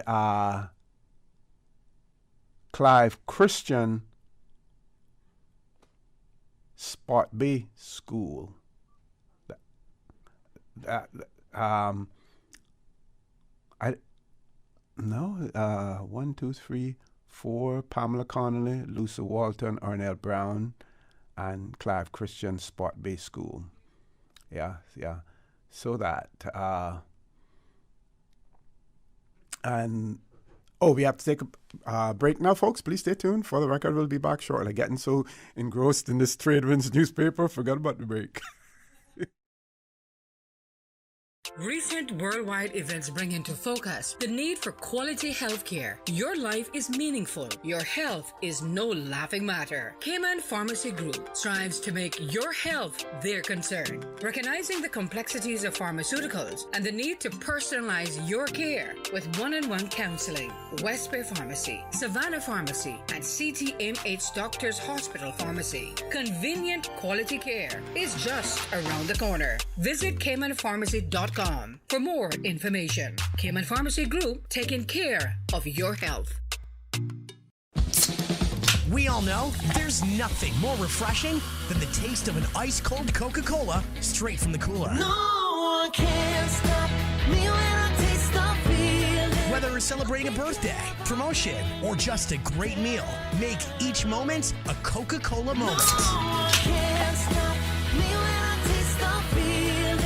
Available across the Cayman Islands from Tortuga Distributors. Make sure you ask for the unforgettable flavor of a classic Coca-Cola. Hi, I'm remodeling our bathroom. I have a few questions. Sure. What are some ideas to make my bathroom feel larger? How do I know if I'm picking the right vanity? How do I choose a new toilet or a new countertop? Also, the lighting is terrible. Can I put a window or a skylight? And do I really need an exhaust fan? You've come to the right place. At Brand Source, we custom design kitchen and baths, and our talented design team can help answer your questions. Whether you're looking for a modern, functional family bathroom or a luxurious personal retreat, we'll help create that beautiful space that makes your home yours. And if you're in a rush for a new look and have a limited budget, our ready-to-install bathroom vanities, built with solid wood and countertops of the finest materials, are a quick and easy remodeling solution. For the very best in custom-designed kitchens and baths, visit Brand Source Home Gallery on Dorsey Drive, Industrial Park, Cayman's Kitchen and Bath Center. Your Radio Cayman 6 p.m. news, Monday through Friday, is brought to you by Logic. Your life connected. Stop the spread of coronavirus by washing your hands with soap frequently. If none is available, use an alcohol-based hand sanitizer. Stay at home whenever you can. Avoid close contact with people outside your household by staying a minimum of 6 feet apart and wear a mask while in public. For more information, go to www.gov.ky/coronavirus. For the record, with Orrett Connor. Initiating system. For information that matters. For the record, with Orrett Connor. Continues right now on Radio Cayman. Good morning and welcome back to For the Record. No guests in the studio, so we're talking something other than COVID-19 this morning. Get back to our Trade Winds newspaper. I want to reminisce a little bit. Those of you who don't like to live in the past, in order for you to know where you're going, you have to know where you came from. And I'm trying to help you, those of you who weren't around at that time, to know what the Cayman Islands was like in those days. So Mr. Keith Parker Tibbetts provided photographs in relation, because in the month of May, there was also a Commonwealth Parliamentary Association conference held here in the Cayman Islands, and those parliamentarians also traveled over to the BRAC, and they were well treated. Had a big fete over there for them. And there's a photograph here at the airport. They were being met by Mr. Dennis Foster, who would have been the district commissioner at that time, I believe. And it reads here, at the airport, 23 parliamentarians who visited Cayman BRAC met many of the friendly local Cayman BRACers. Is obvious in the picture taken under the wing of Cayman BRAC Airways. At that time, they had an aircraft called the TI-1052C.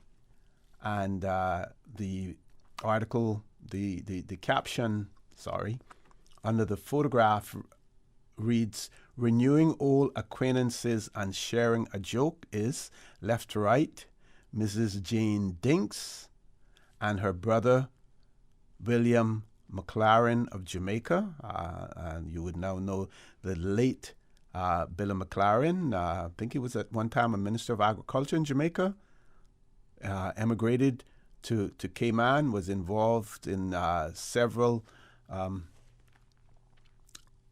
areas here in Cayman Islands, including the Jerk place that was located right next to Kirk Supermarket there. He was involved in that as well.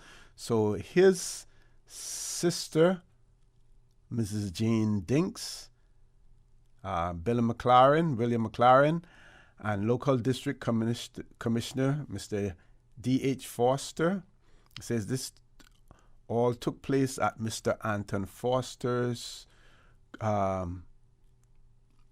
crew at Buccaneers Inn as well. So there were photographs there at Buccaneers Inn of some of the parliamentarians who were there with them. I'm going to try to see if I can still drive a standard shift car and shift gears, but we need to share some information with you as well that the government has put out, and this one is in relation to registration of newborn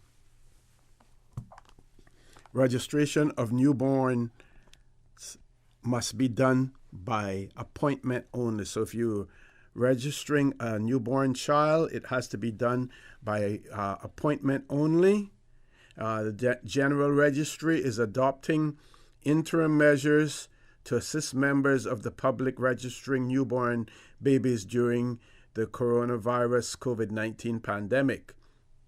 As of yesterday, Thursday, the 29th of March, General Registry, the department within the Ministry of Financial Services, which oversees this area, will implement an appointment system to complete the registration of newborns. The process is as follows.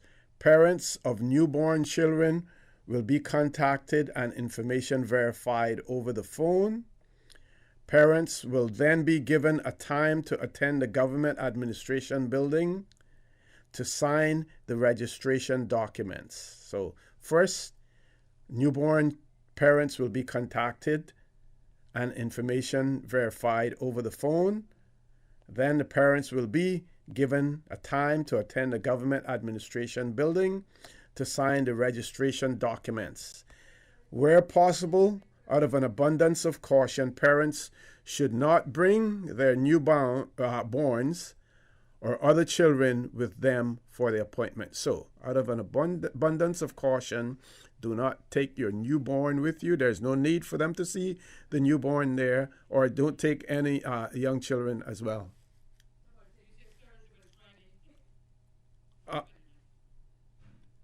Thursday, May 28th. Thursday, May 20th. Yes, yesterday would have been yesterday. Yes. Sorry. Okay.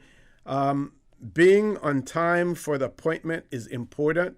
If persons run behind schedule, they must call the number provided by the registrar to reschedule.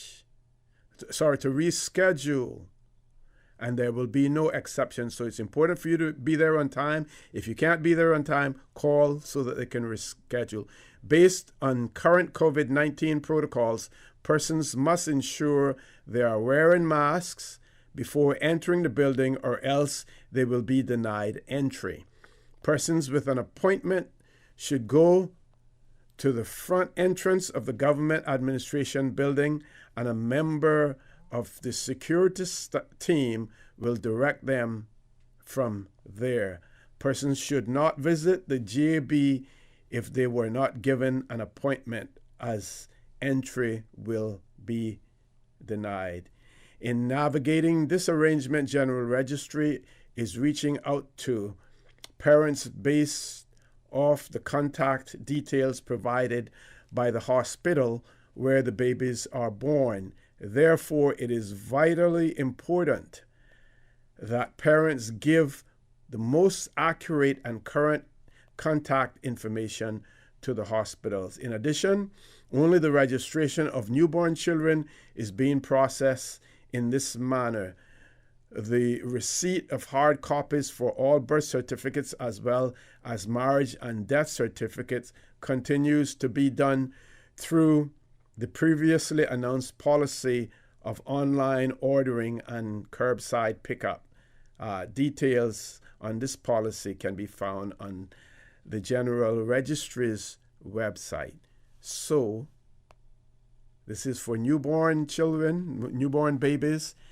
Ensure that the information that you provide at the hospital is accurate, because that information is then passed on to the General Registry, and that is how they will go about contacting you as well. Remember now, we're not in the days when sometimes it took weeks, months for children to be registered, and as a result of that, many times persons' birth dates were incorrect because of some error that was made, because of some delay made by the parents and everything else.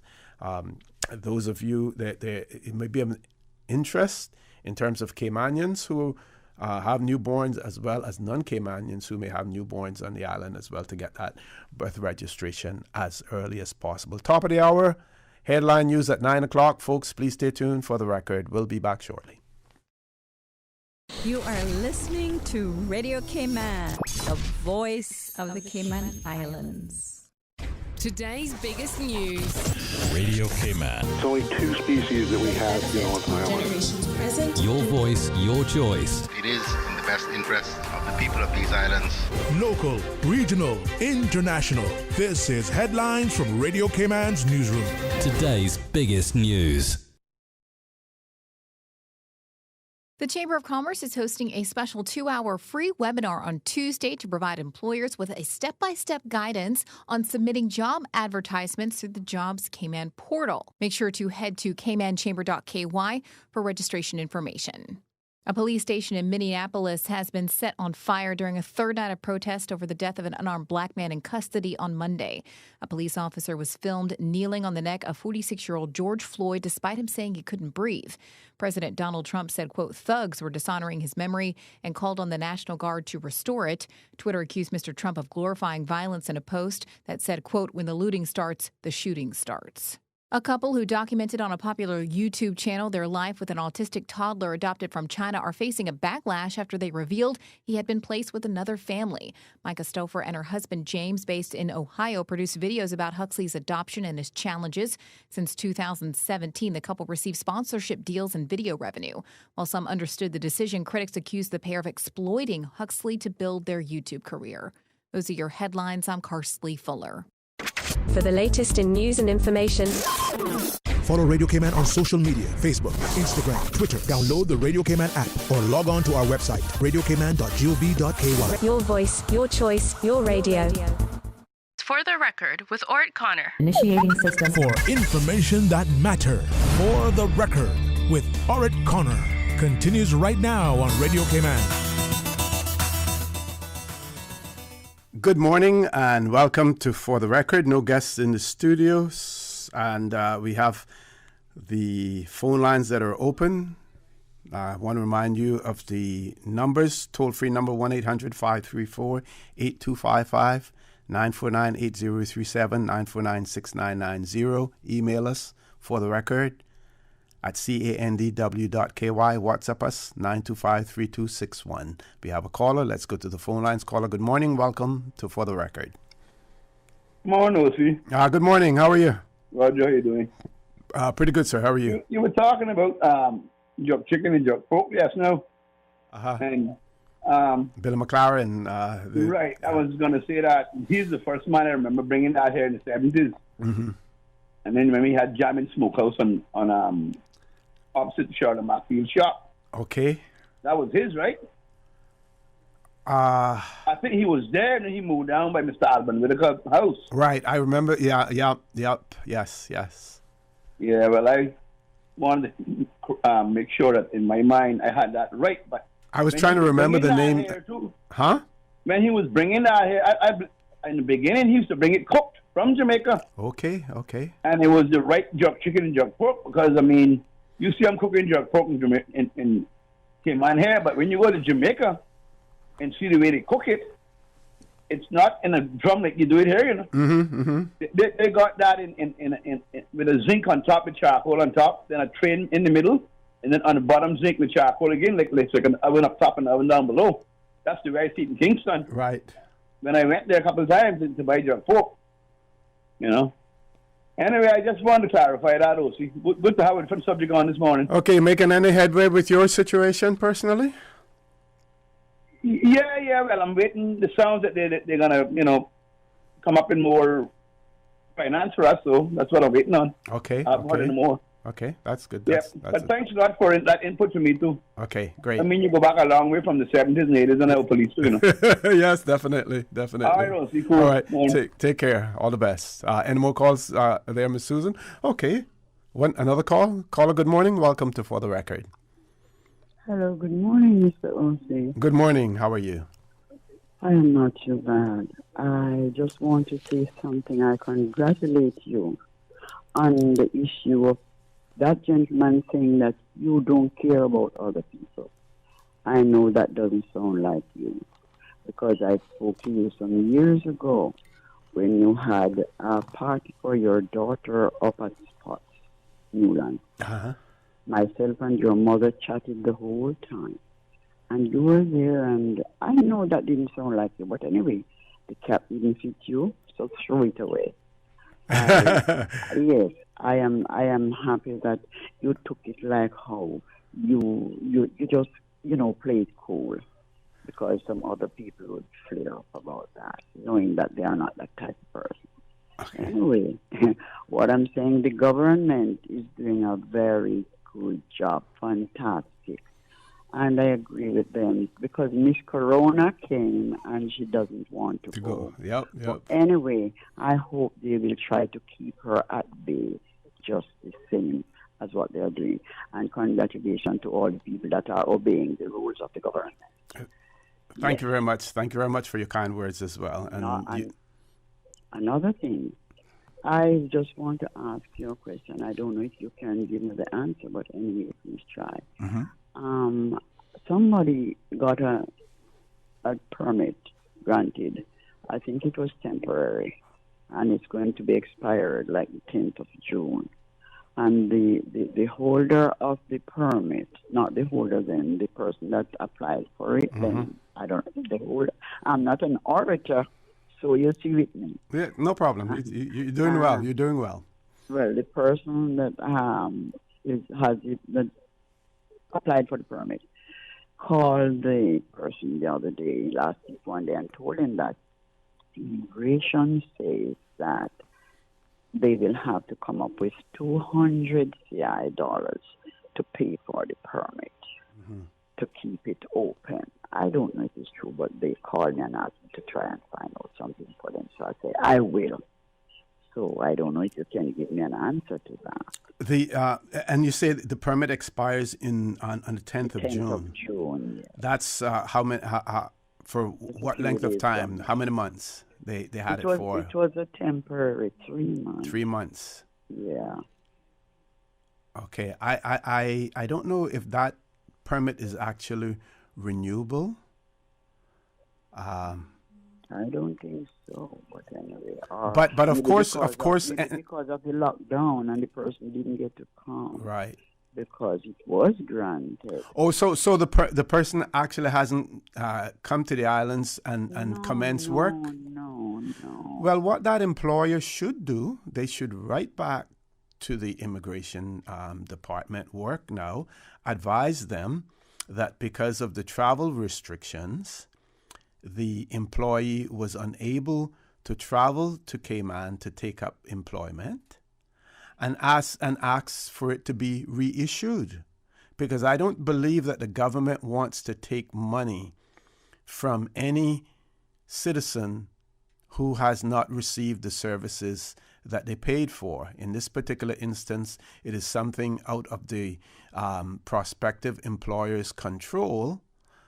And I would venture to say that any reasonable thinking person would look at that and look to reissue, and what the employer who wants to employ that person needs to do also now is to look at a realistic date in terms of when that person will be able to travel to Cayman to take up employment again, on that. But in the meantime, they should put WORC on notice that they have not been able to utilize the work permit because of the travel restrictions. That's right. Okay. So I hope and I trust that helps. And then, of course, the payment of any fees in relation to that work permit, that payment is the responsibility of the employer, not the employee, the employer as well. Okay. Thank you. I'm not going to ask you for Mrs. Smith this morning because I spoke to her a few days ago. Yep, and I happened to be there and I spoke to Shawi as well.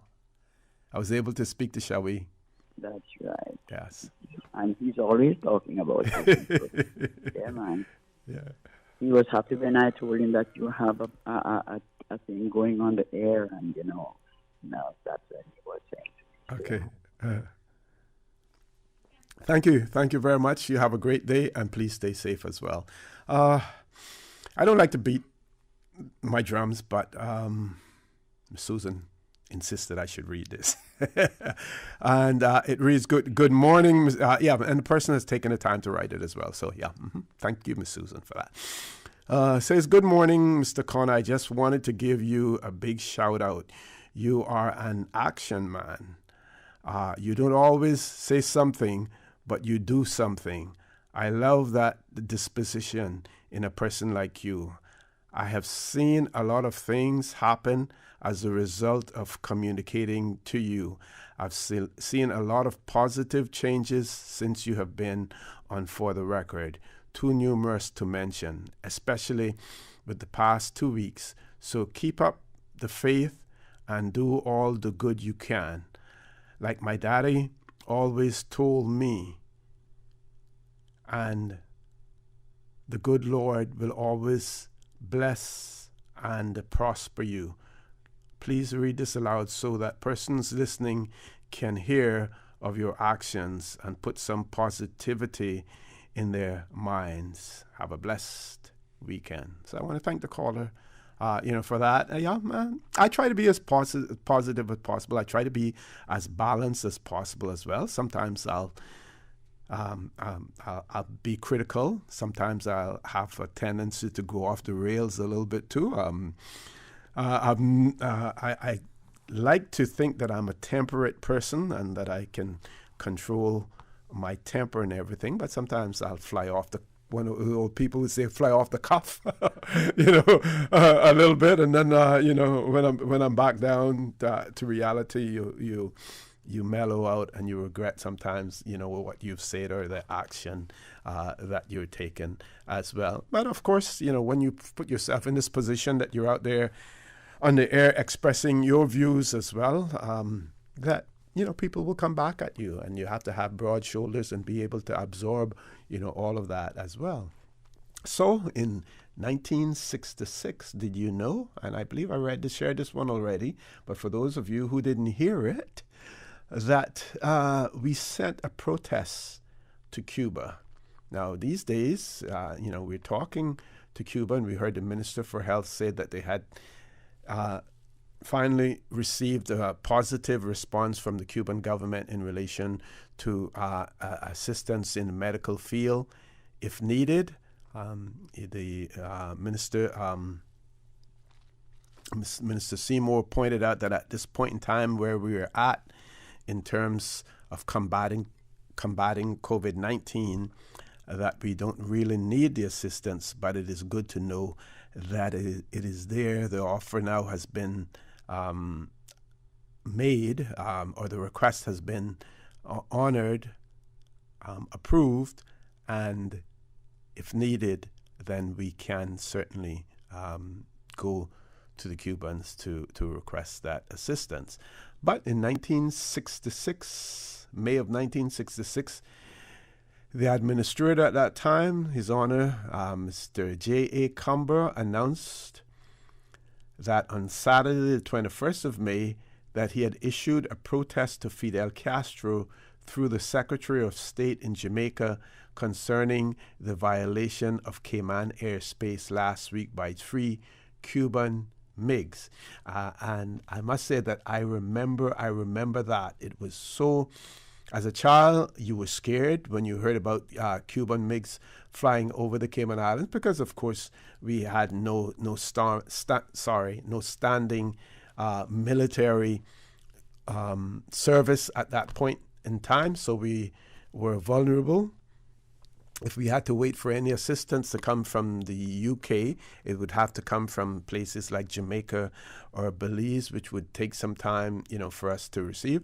So it was really, really scary about hearing about Cuban MiGs flying over the Cayman Islands. So the administrator lodged a protest through the Secretary of State in Jamaica to the Fidel Castro government, and says the presence of the MiGs has not yet been officially verified, but observers at Owen Roberts Airfield and members of the government describe the jets as Cuban MiGs. It is a violation of the Cayman airspace for such flights to enter within the 3-mile limit of these shores, according to international law. According to Mr. Cumber, this is not the first time, that was not the first instance of such a violation.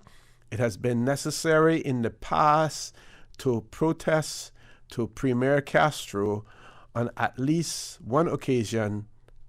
An apology was forthcoming. It is theorized by the government that such flights are in fact not mistakes, but rather surveillance flights of Cuban refugees landing here by ship. They always seem to occur when a new shipload of refugees arrive here, usually in Cayman Brac. Government sources said that 28 refugees left last week and 3 more arrived just prior to the flyover. The result of this government's protest will be announced in due course, said Mr. Cumber. So just in case people think that this is happening now, this was in May of 1966, 21st of May, His Honor, the Administrator, Mr. J.A. Cumber, registered through the Secretary of State in Jamaica a protest to the Cuban government, to the Fidel Castro government, in terms of the flyover of MiGs. So that was refugees then. We continue to get refugees today as well. I hope those old people say, I hope I didn't put my mouth on the government this time around again. When I was at immigration, every time that we would have a conversation about refugees, the next day you could hear you would hear that a boat landed somewhere. And of course, in 1996, 1997 was when we really had a flood of refugees into the Cayman Islands in the fall. If you recall all of that, eventually the Clinton administration assisted us, taking them into Guantanamo Bay, eventually taking them into the United States as well. I know at one point in time the Cayman Islands government was supposed to pay for that. I don't know if the U.S. government ever sent us a bill, but those days we had a friendly democratic government in the United States. Time for us to take a commercial break. When we return, the conversation will continue. Please stay tuned. For the record, we'll be back shortly. Fidelity Bank would like to thank all essential workers. We salute your efforts and thank you for the sacrifices you've made to keep us all safe. During these challenging times we're facing, our top priority is the health and safety of the communities we serve. And while it's true that things are changing rapidly every day, one thing that will never change is our commitment to giving you the best and sound financial solutions to help you during and after the coronavirus pandemic. At Fidelity Bank, our focus will always be you. Fidelity, we're good for you. Recent worldwide events bring into focus the need for quality health care. Your life is meaningful. Your health is no laughing matter. Cayman Pharmacy Group strives to make your health their concern, recognizing the complexities of pharmaceuticals and the need to personalize your care with one-on-one counseling. West Bay Pharmacy, Savannah Pharmacy, and CTMH Doctors Hospital Pharmacy. Convenient quality care is just around the corner. Visit CaymanPharmacy.com for more information. Cayman Pharmacy Group, taking care of your health. Honey, our fridge has stopped working again. Everything in the freezer is melting. We need to get this repaired right away. I'm calling Brand Source Service. When you need the very best appliance service, call Brand Source Service at 623-5000. Offering service and installation of all brands and models of appliances. Brand Source Service is Cayman's source for appliance parts and repairs, with qualified and experienced technicians and the island's largest stock of appliance parts. Brand Source Service will have your repair completed in a flash. So, whatever the problem is, call the experts at 623-5000. Brand Source Service, Dorsey Drive, Industrial Park. Telephone 623-5000. International Lighting, Ed's Plaza, North Soundway is now open for curbside service and delivery Monday to Saturday from 8 a.m. to 5 p.m. In addition to light fixtures, ceiling fans, rugs, sheet sets, and household items, International Lighting now has a selection of 3-ply masks starting from $1 CI, as well as non-disposable masks, rubbing alcohol, and gloves for sale. For curbside service and delivery, please call 945-7121, 916-8211, 916-3553 or 949-5141. Stay safe, Cayman. The Cayman Islands government wishes to advise the public that they will continue to distribute reusable cloth masks across the Cayman Islands with the assistance of the RCIPS Community Police Officer and Community Safety Officer in your areas. Officers will be visiting homes in all districts over the next few weeks, and a limited supply of both disposable and reusable masks will also be available at supermarkets. Remember, you are required to wear a mask when indoors in any public place and when using public transportation. Continue to maintain a minimum of 6-foot distance at all times from persons who do not live in your own household, and wash hands frequently. Stay safe, Cayman. For the record, with Orrett Connor. Initiating system. For information that matter. For the record, with Orrett Connor. Continues right now on Radio Cayman. Good morning and welcome back to For the Record. No guests in the studio, so we have an open line for you, and I believe we have a caller on hold. Caller, good morning. Welcome to For the Record. Good morning, Mr. For the Record. Good morning, Doc. How are you? Steve McPhail. You were alone this morning. Yep. I got some, short notice. So what happened to your guests? What happened to the opposition? They had meetings that came up, emergency meetings that they had to attend. Okay, all right. Okay. If I'd known earlier, I would have been in contact with, right? Yeah. I just want to add something onto your conversation. More than happy to have you. And you spoke earlier about the MiGs flying over Cayman, the Cuban MiGs. Mm-hmm. And I think that was part of a intimidation tactics against the Cayman Islands for the humiliation that the Cayman Islands inflicted on Cuba the year before. Okay. I don't know if you remember that in August 1963, the Caymanian people went up to the airport. Yes. And they turned the Cuban side around and wouldn't allow the passengers to be transferred to BWIA. They were being transferred to BWIA to go to Jamaica, and they were using Cayman as a conduit. Mm-hmm. And of course, the earlier that month, the Miami Herald had reported that the Cuban government was using Cayman as a conduit to get their agents in the rest of the Caribbean, to Jamaica. And the Miami Herald had stories that indicated that if this continued, that the Cayman ships would be seized when they returned back to Miami for trading, or they would not be allowed to trade with the United States. Okay, got you. And as a result of that, the Cayman people became very afraid that their trade and their relationship with the United States would be destroyed, cut off, and they went to the airport by the thousands, I would say. The star of that day was a man called Mr. Cardinal Acosta and Mr. Craddock Ebank. They were the one leading the demonstration. I remember you talking about that. Yes, yes. And it's the first time that that I saw that the government lost the control of the country. The administrator at that time was Jack Rose, and of course his policemen completely lost control of the airport because the Cayman people went and took it over.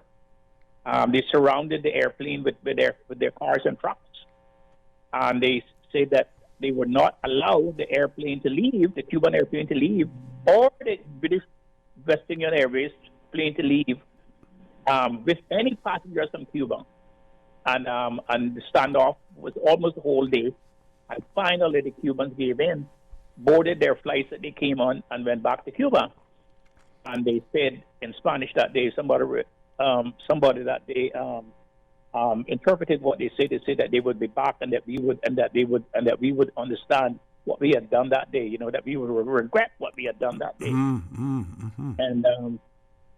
And in my mind, it was the Cayman people demonstrated the strength of their control over their country and the strength of what they could do when they stand and band together. But I haven't seen that since that time. I'm not seeing that. Yes.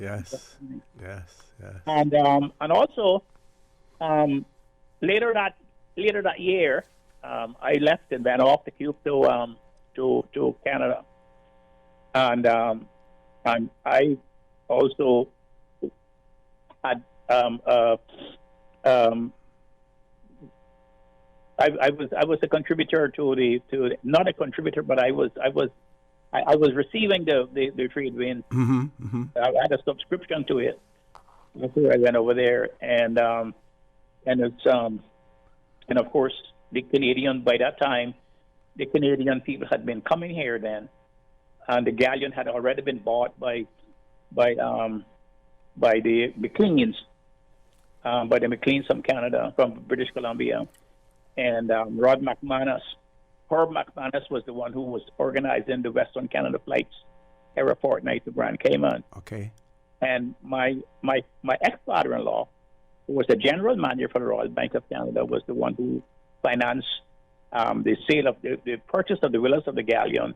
Of the galleon beach, and also financed the villas of the galleon for the McLean's family to facilitate the tourist industry. So the tourist industry, really, as it is today, actually has a heyday in Western Canada. Calgary, Edmonton, and all those places, Vancouver, they came here a fortnight, and that's where I kept in contact with the country. But it's very interesting to see how we develop from that. And today now, it seems to me that a lot of Cayman people don't like the Canadians, tourists don't like the Canadian expatriates that come to work. They say they're very aggressive and so forth. But those that came in those days were very cooperative. They mixed in with the Caymanian people. Yes. Intermarried with them. Exactly. They took several Caymanian children back to Canada, with them as well, to assist them with their schooling and everything else. Yeah. Yeah, so it would be interesting to have a sociological study to see what happened, why the breakdown, why the breakdown. And I guess one of the things that you could apply to it is that that's fine when they are coming and going, but when they're coming in your country now, when you're giving you competition for your work, work and for earnings and stuff, and put you out of work. That's a different idea. It's a similar thing. Yeah. You know, when you live in a city, if you as a minority, and if you're one block or two blocks living in an American city or North American city, it's okay. You know, because you're a novelty. But when a lot come now, and they're fighting for the same bread, fighting for the same jobs in the factories, fighting for the same housing, you know, it's quite different. And Doc, is it possible also, you know, in the 60s, early 60s, Canada was not as it is today, where has been opened up so much more to migrants coming in to Canada, and maybe those migrants are coming in with a completely different attitude, and then of course when they then go to other jurisdictions, then that attitude goes with them as well. So when you talk about the original Canadians, or those in the 60s as opposed to the Canadians today, the Canadians today are coming from a completely different background altogether. Oh, yes. When I went to Canada, I started in Toronto first, and then I went on to Vancouver. I went to the West Coast. There were hardly any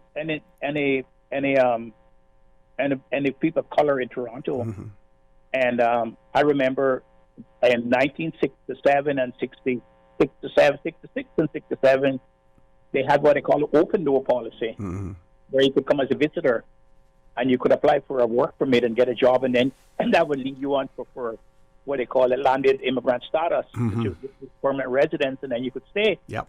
And I remember, I could get everything I wanted. I could walk out of one job today and get another job tomorrow. And, you know, I didn't have any problem with housing or anything. You know, people were glad to see me, and everywhere I went, people were very accommodating. And one day, you know, they have a place called Center Island in Toronto. It's like island out into the harbor. You have to take a ferry to get there. And you know, Canadians are then, I don't know how they are now, but Canadians then were very organized. You had to line up as you come, you know, waiting for the ferry. You got into a line, and the first one that came, were the first one that went on the ferry until you know the last one went on. And had all these immigrants from Barbados and from Jamaica, and all these people had been coming in then. And a crowd of them came, and we all standing in line there. And as the gate opened, they all rushed to the gate, rushed ahead, pushed those people out of the way who were standing in line, and jumped onto the ferry. And that was the first incident that I saw where they called the police for order, and then the whole attitude against towards people of color started to change. When you went into the stores, then it was start watching you and things like that, because there were a lot of articles in the paper about the unruliness of some of the immigrants that had come in. And of course, when I went to Vancouver, at the time I went to Vancouver, it was a city of 1.something million, and there were only about 400 blocks there. And I was one of those, and the other black people that were in Vancouver were the students from the Caribbean and from Africa and from all those other places that went to the different universities there, Simon Fraser and University of British Columbia. That's the only place I saw black people when I went there. Definitely. And of course, since then, you know, Canada probably, of all the countries in the world, has one of the more liberal refugee policies, you know, anywhere than any other country in the world. And so you get a lot of immigrants, you get a lot of refugees there as well. Doc, we have to go to a commercial break now. I want to thank you very much, but please feel free to call back within the next half an hour if you so wish. Folks, please stay tuned for the record. We'll be back shortly.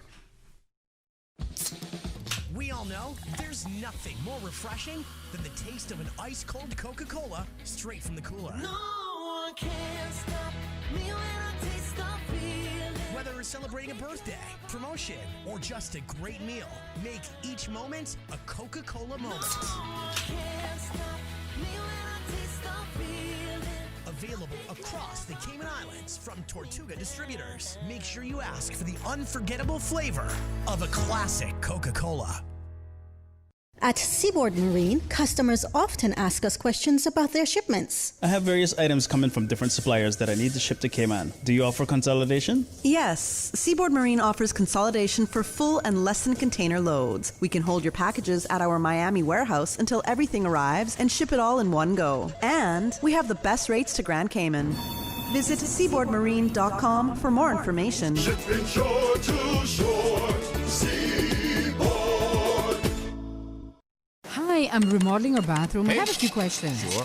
What are some ideas to make my bathroom feel larger? How do I know if I'm picking the right vanity? How do I choose a new toilet or a new countertop? Also, the lighting is terrible. Can I put a window or a skylight? And do I really need an exhaust fan?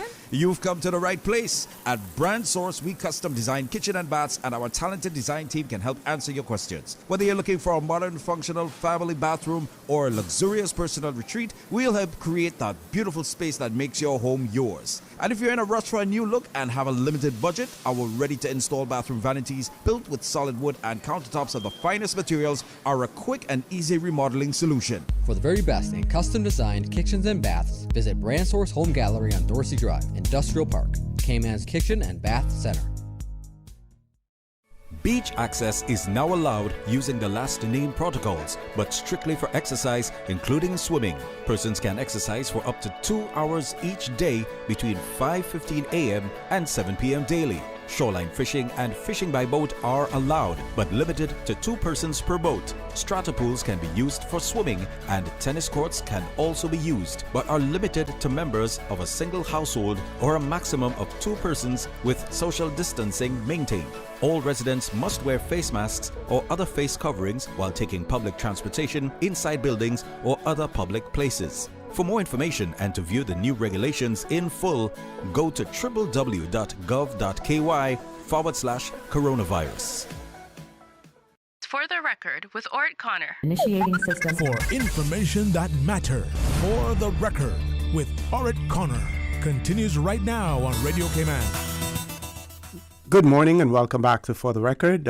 We still have a caller on hold, Miss Susan. Let's go to the phone lines. Caller, good morning. Welcome to For the Record. Good morning, O.C. Just picking up a little bit on what Dr. Mack was talking about earlier. Okay. About the embargo, the U.S. embargo on trade with Cuba. I remember I was in Miami at the time, and I remember there was two main newspapers: the Miami Herald, which was the morning paper, and the Miami News, which was the afternoon paper. And many years ago, big cities had two papers, morning and afternoon paper. Yep. I was in the station, and when the afternoon paper came out, it had a big front page picture of the Wilson. Mm-hmm. People will know what the Wilson one was. A majestic sailing. Okay, man, and full regalia on the front page, and there was a story on it. And actually, I think that Billy at one time, I think you referenced him earlier with the Cayman trade winds. The trade winds. Mm-hmm. He actually worked for the Miami News. He was a reporter for the Miami News. So actually, I think he had written a story and forwarded it up to them. And when the paper came on, flashed this, and they came in the station, they came running to me. You familiar with this? And I scanned it quickly. I said, well, yeah, I'm familiar with the ship, with the vessel. I said, I pitched off a Jabon. I said, I've been aboard the ship. I said, I don't know anything about the other part, but in short, they were accusing Cayman of subverting, or alleging anyway, of subverting the embargo by trading between here and the Philippines with flour. And then I think they even referenced 50 sacks of flour. And, flour back in those days, even all through history, is a really necessary commodity. And that was what they were accusing or alleging that Cayman was doing, trading flour coming to the U.S., Miami, getting flour, no, not the Wilson, but when it came here, it was being transferred from whichever boat brought it in to the Wilson. The Wilson was taking it to the Isle of Pines. And I probably, I know I saved the clipping, but I'm not sure that it's survived over the years. But in getting back to the other thing that Mike mentioned about the airport confrontation, one of the guys, and you could say one of the principal leaders was Henry Bush, HB. Okay. He was very prominent in that instance up there, and I think probably maybe even convincing these agents, whoever they were, these people ain't messing around. You better just consider backing down and getting back on that plane and go. Dr. Mike mentioned about somebody should really do a sociologist study of the Caymanian attitude, the Caymanian ethos, of many things. But throughout the years, it would be an interesting thing to have done. But hopefully, it might not happen in my tenure or my lifetime. But somewhere along the line, somebody will initiate that, and with all these bits of information that have appeared over the years, that they will come up with a good study of it. And you mentioned Cardinal. Cardinal got a wealth of information about, because he was one of the leaders in that airport incident. Yep. And there was other ones. I think probably Mr. Borden, Norman Borden, and also Dick, I think, were prominent people at the airport at the time. And it's. But anyway, good conversation, and these are the things I think that will enlighten those who come here to dwell among us, who really sometimes don't show any interest in knowing what we're all about, but will enlighten them a little bit. Certainly. Thank you. Thank you very much for that, caller. Thank you. Switch gears a little bit here again. The Minister of Finance at the last press briefing was there and made a presentation, and he pointed out, this is coming from the Compass, Cayman Islands, that we're facing a double-digit drop in gross domestic product GDP and an unemployment rate of almost 20% as a result of the coronavirus crisis. He also pointed out that government is projecting a loss in revenue to the public purse of about $250 million in 2020, and that a series of measures were being planned to limit the damage, including taking out $500 million emergency credit line. I think it's extremely important that we know what about a credit line and what it entails.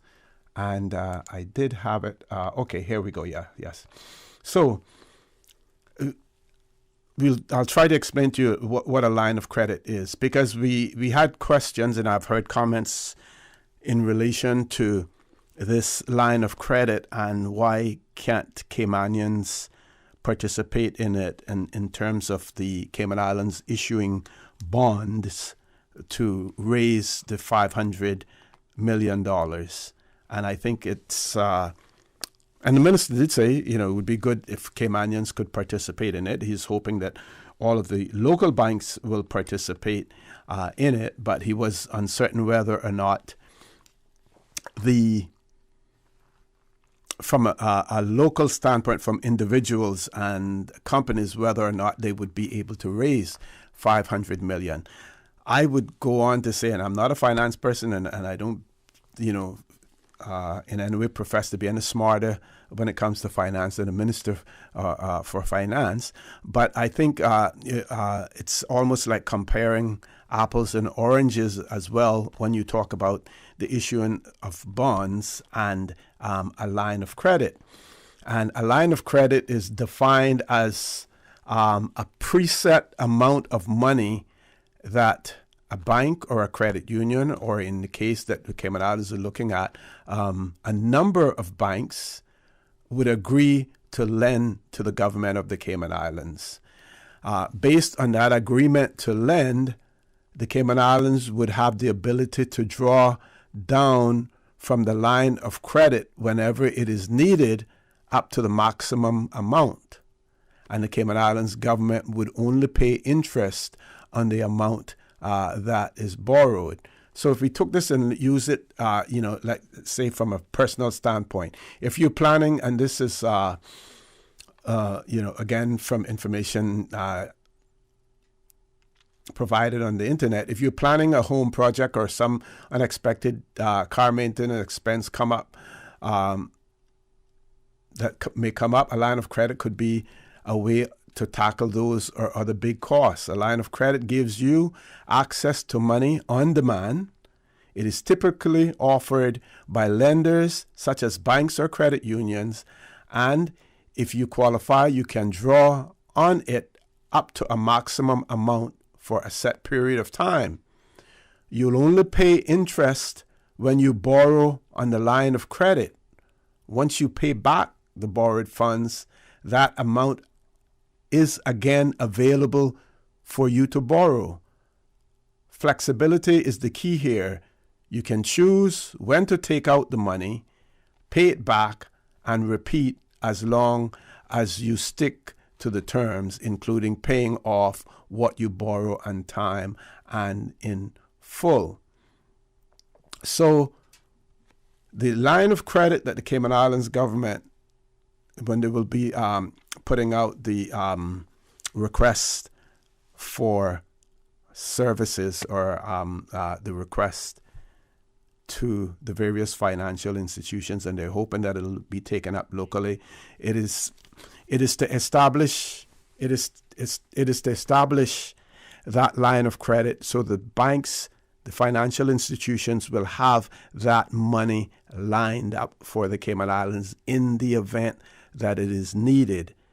That's different from issuing bonds or some sort of security and collecting money from the public, because if bonds are issued,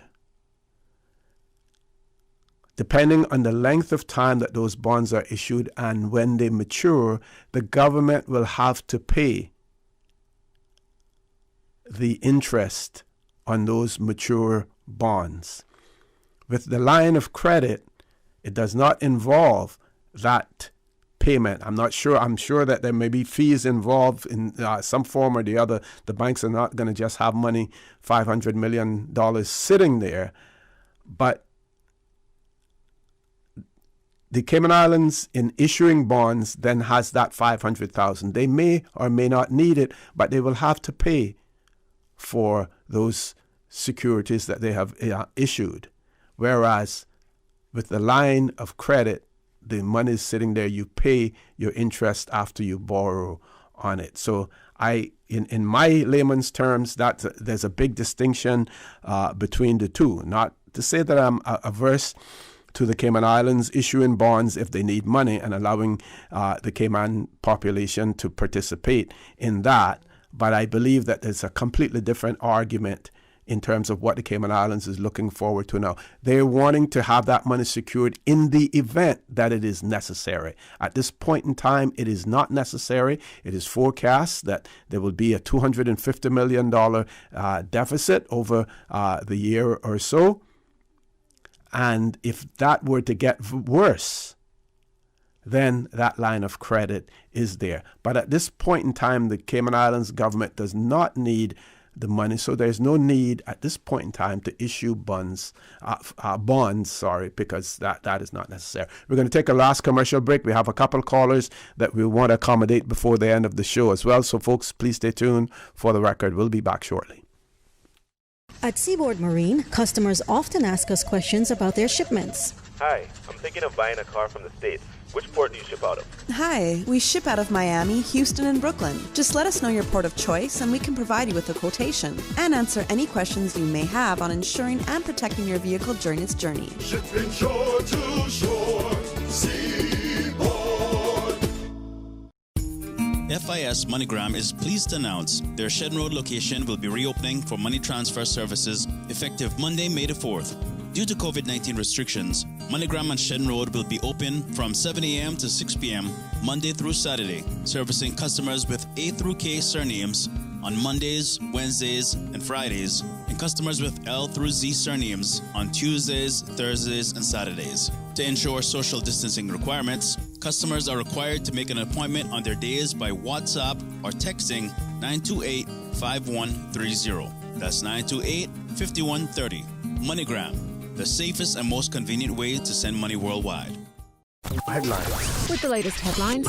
One of Cayman's bright and shining young stars. Local, regional, international. Headlines. Turning to international news. Updates on the hour between 7 a.m. and 6 p.m. on weekdays. All the news when you want it. Tune in to Radio Cayman for hourly headlines of the day's top stories.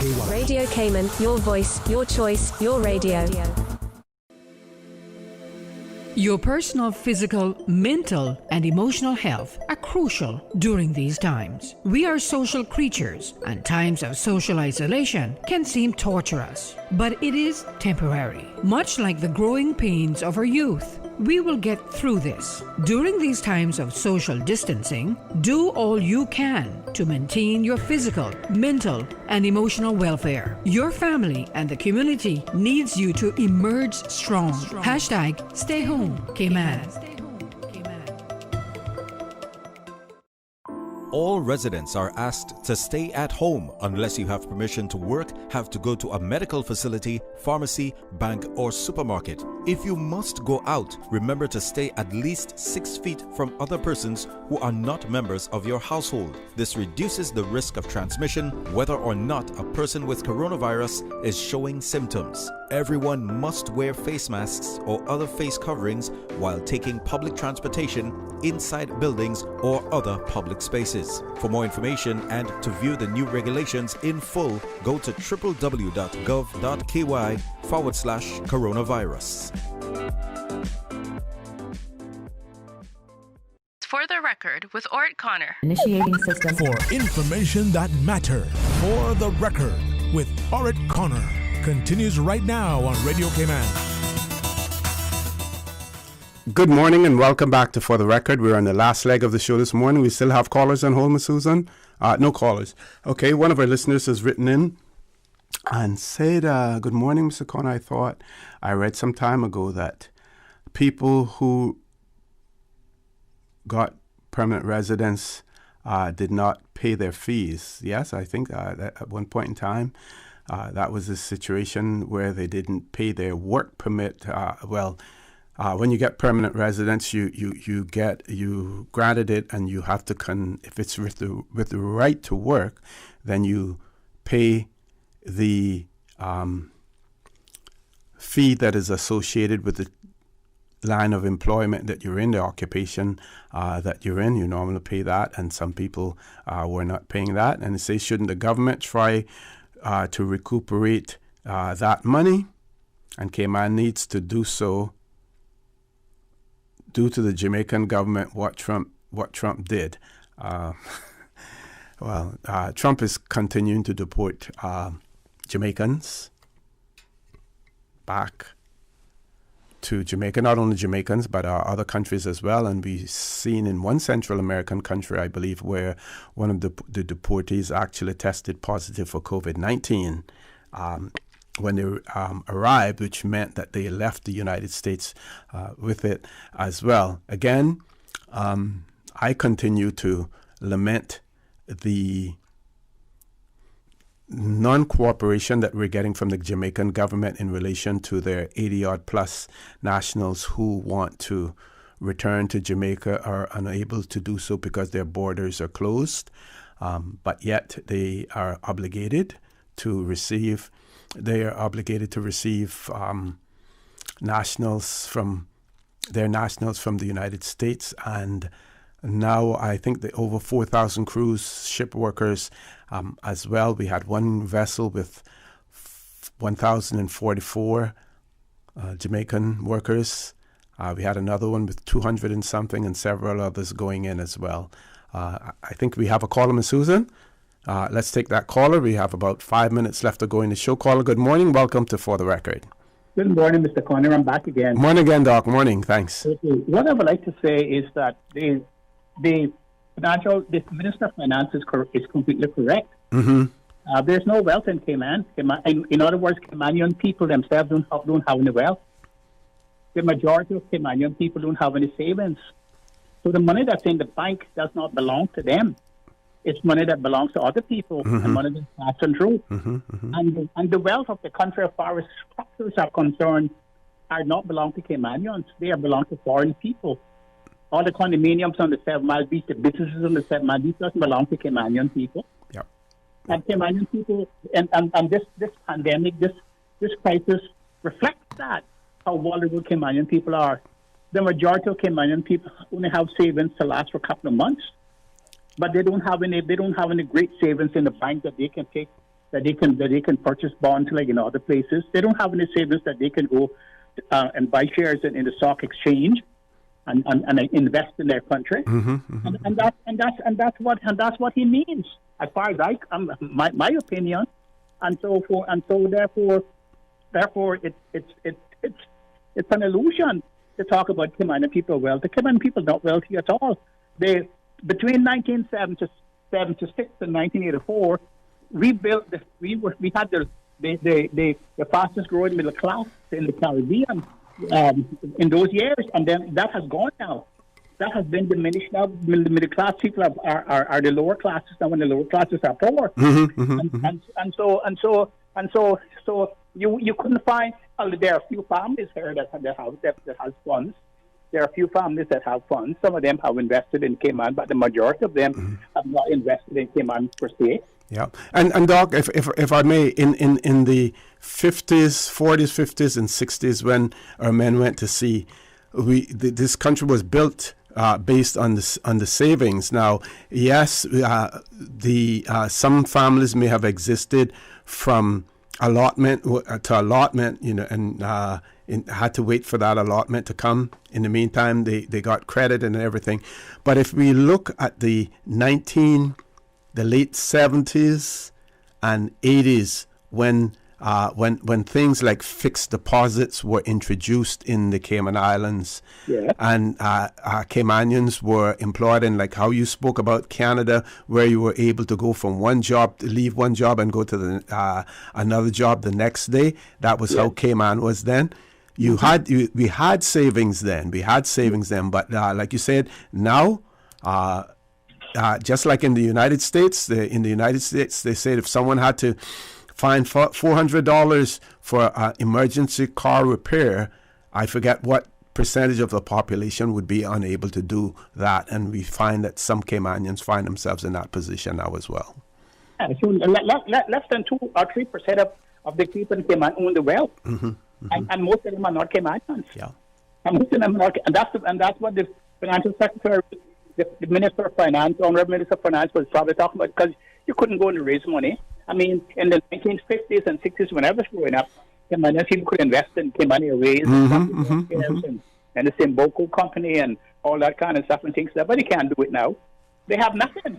Because what the majority of them has become heroes of wooden drawers of water in their own country, and their own people saw to that. Their own people dumbed them down and saw to that. When they had the wave of Caymanians going out to universities and to colleges to get qualified and stuff to build a strong economic middle class and stuff, what they did, they ridiculed them, they put them down, and soon now they're facing their own demise themselves. And you can't do that to you in your country, because you won't survive. You will not survive, and our people will come down and they will take advantage of that economic position that you put yourself in, and that you for always be an economic slave to them. And so Caymanian people can't go out and support their government if the government wants to borrow money today. If the government wants to borrow $25-30 million today, Cayman people couldn't do it. The majority of them couldn't do it. It would be a handful who would be participating in that. Yes. So that's my 2 cents this morning. Thank you very much, Doc. Thank you very much for that, folks. We're almost there. Again, I want to say to Miss Junie Martin on Sunday, enjoy your birthday. Again, repeating birthday greetings coming from your husband, James Martin, J.D. Martin, and your 2 grandsons as well. They want to wish you a very, very happy birthday. Those of you, or others of you who are celebrating a birthday today, or if you will be celebrating one during the next, over the weekend, I want to say to you, have a happy birthday as well. And there's no doubt that whatever you do, you will have to do it in moderation, because there are COVID-19 protocols in place as well. Folks, I want to thank you for allowing Radio Cayman, and by extension For the Record, into your homes, into your vehicles, as you traverse the busy roads of the Cayman Islands, into your places of work, whether it be an office cubicle or elsewhere. I also want to remind you that we are our brothers and our sisters' keepers. There is always someone out there who's less fortunate than we are, and I ask you to extend a helping hand to them. If you can't do that, then I suggest you donate to a worthy charity, because we always want to consider those who need, not necessarily those who want or even those who crave. I say to you, have a great day. Continue to support your radio station, Radio Cayman. Join Sterling Dwayne Banks at 12:15 for Talk Today, and of course, it will be Raymond Singh today will be hosting, and of course we will have a press briefing today as well. Also want to remind you that the Community Soup Kitchen at the John Gray Memorial Church in West Bay, Mondays and Thursdays, 11:30 a.m. to 1:30 p.m. You can contact this number, area code 345-547-4209. I'll repeat it, 547-4209. This is sponsored by Raul and Kathy Nicholson Co., and they're providing meals at the soup kitchen there, not restricted to residents of West Bay. So if you know someone who is in need, you can go there and you can pick up a meal for them on Mondays and Thursdays as well. And we hope to hear more about that venture also. Folks, please stay safe. Have a great weekend, and God bless. For the Record is brought to you by Vamped Motors, the only authorized Ford and Toyota dealership serving the Cayman Islands. Cayman Pharmacy Group, with a location in West Bay and professional pharmacy at CTMH Doctors Hospital. The Cayman Pharmacy Group has a location for you just around the corner. Seaboard Marine, with over 35 shipping ports, find your shipping solution by calling 949-4977 or visit seaboardmarine.com for competitive rates. FIS MoneyGram, the safest and most convenient way to send money worldwide. MoneyGram, bringing you closer. Coca-Cola, available across the Cayman Islands from Tortuga Distributors. Accept no substitutes. Taste the feeling with Coca-Cola. Brand Source Home Gallery, inspiring luxury. And Fidelity Bank.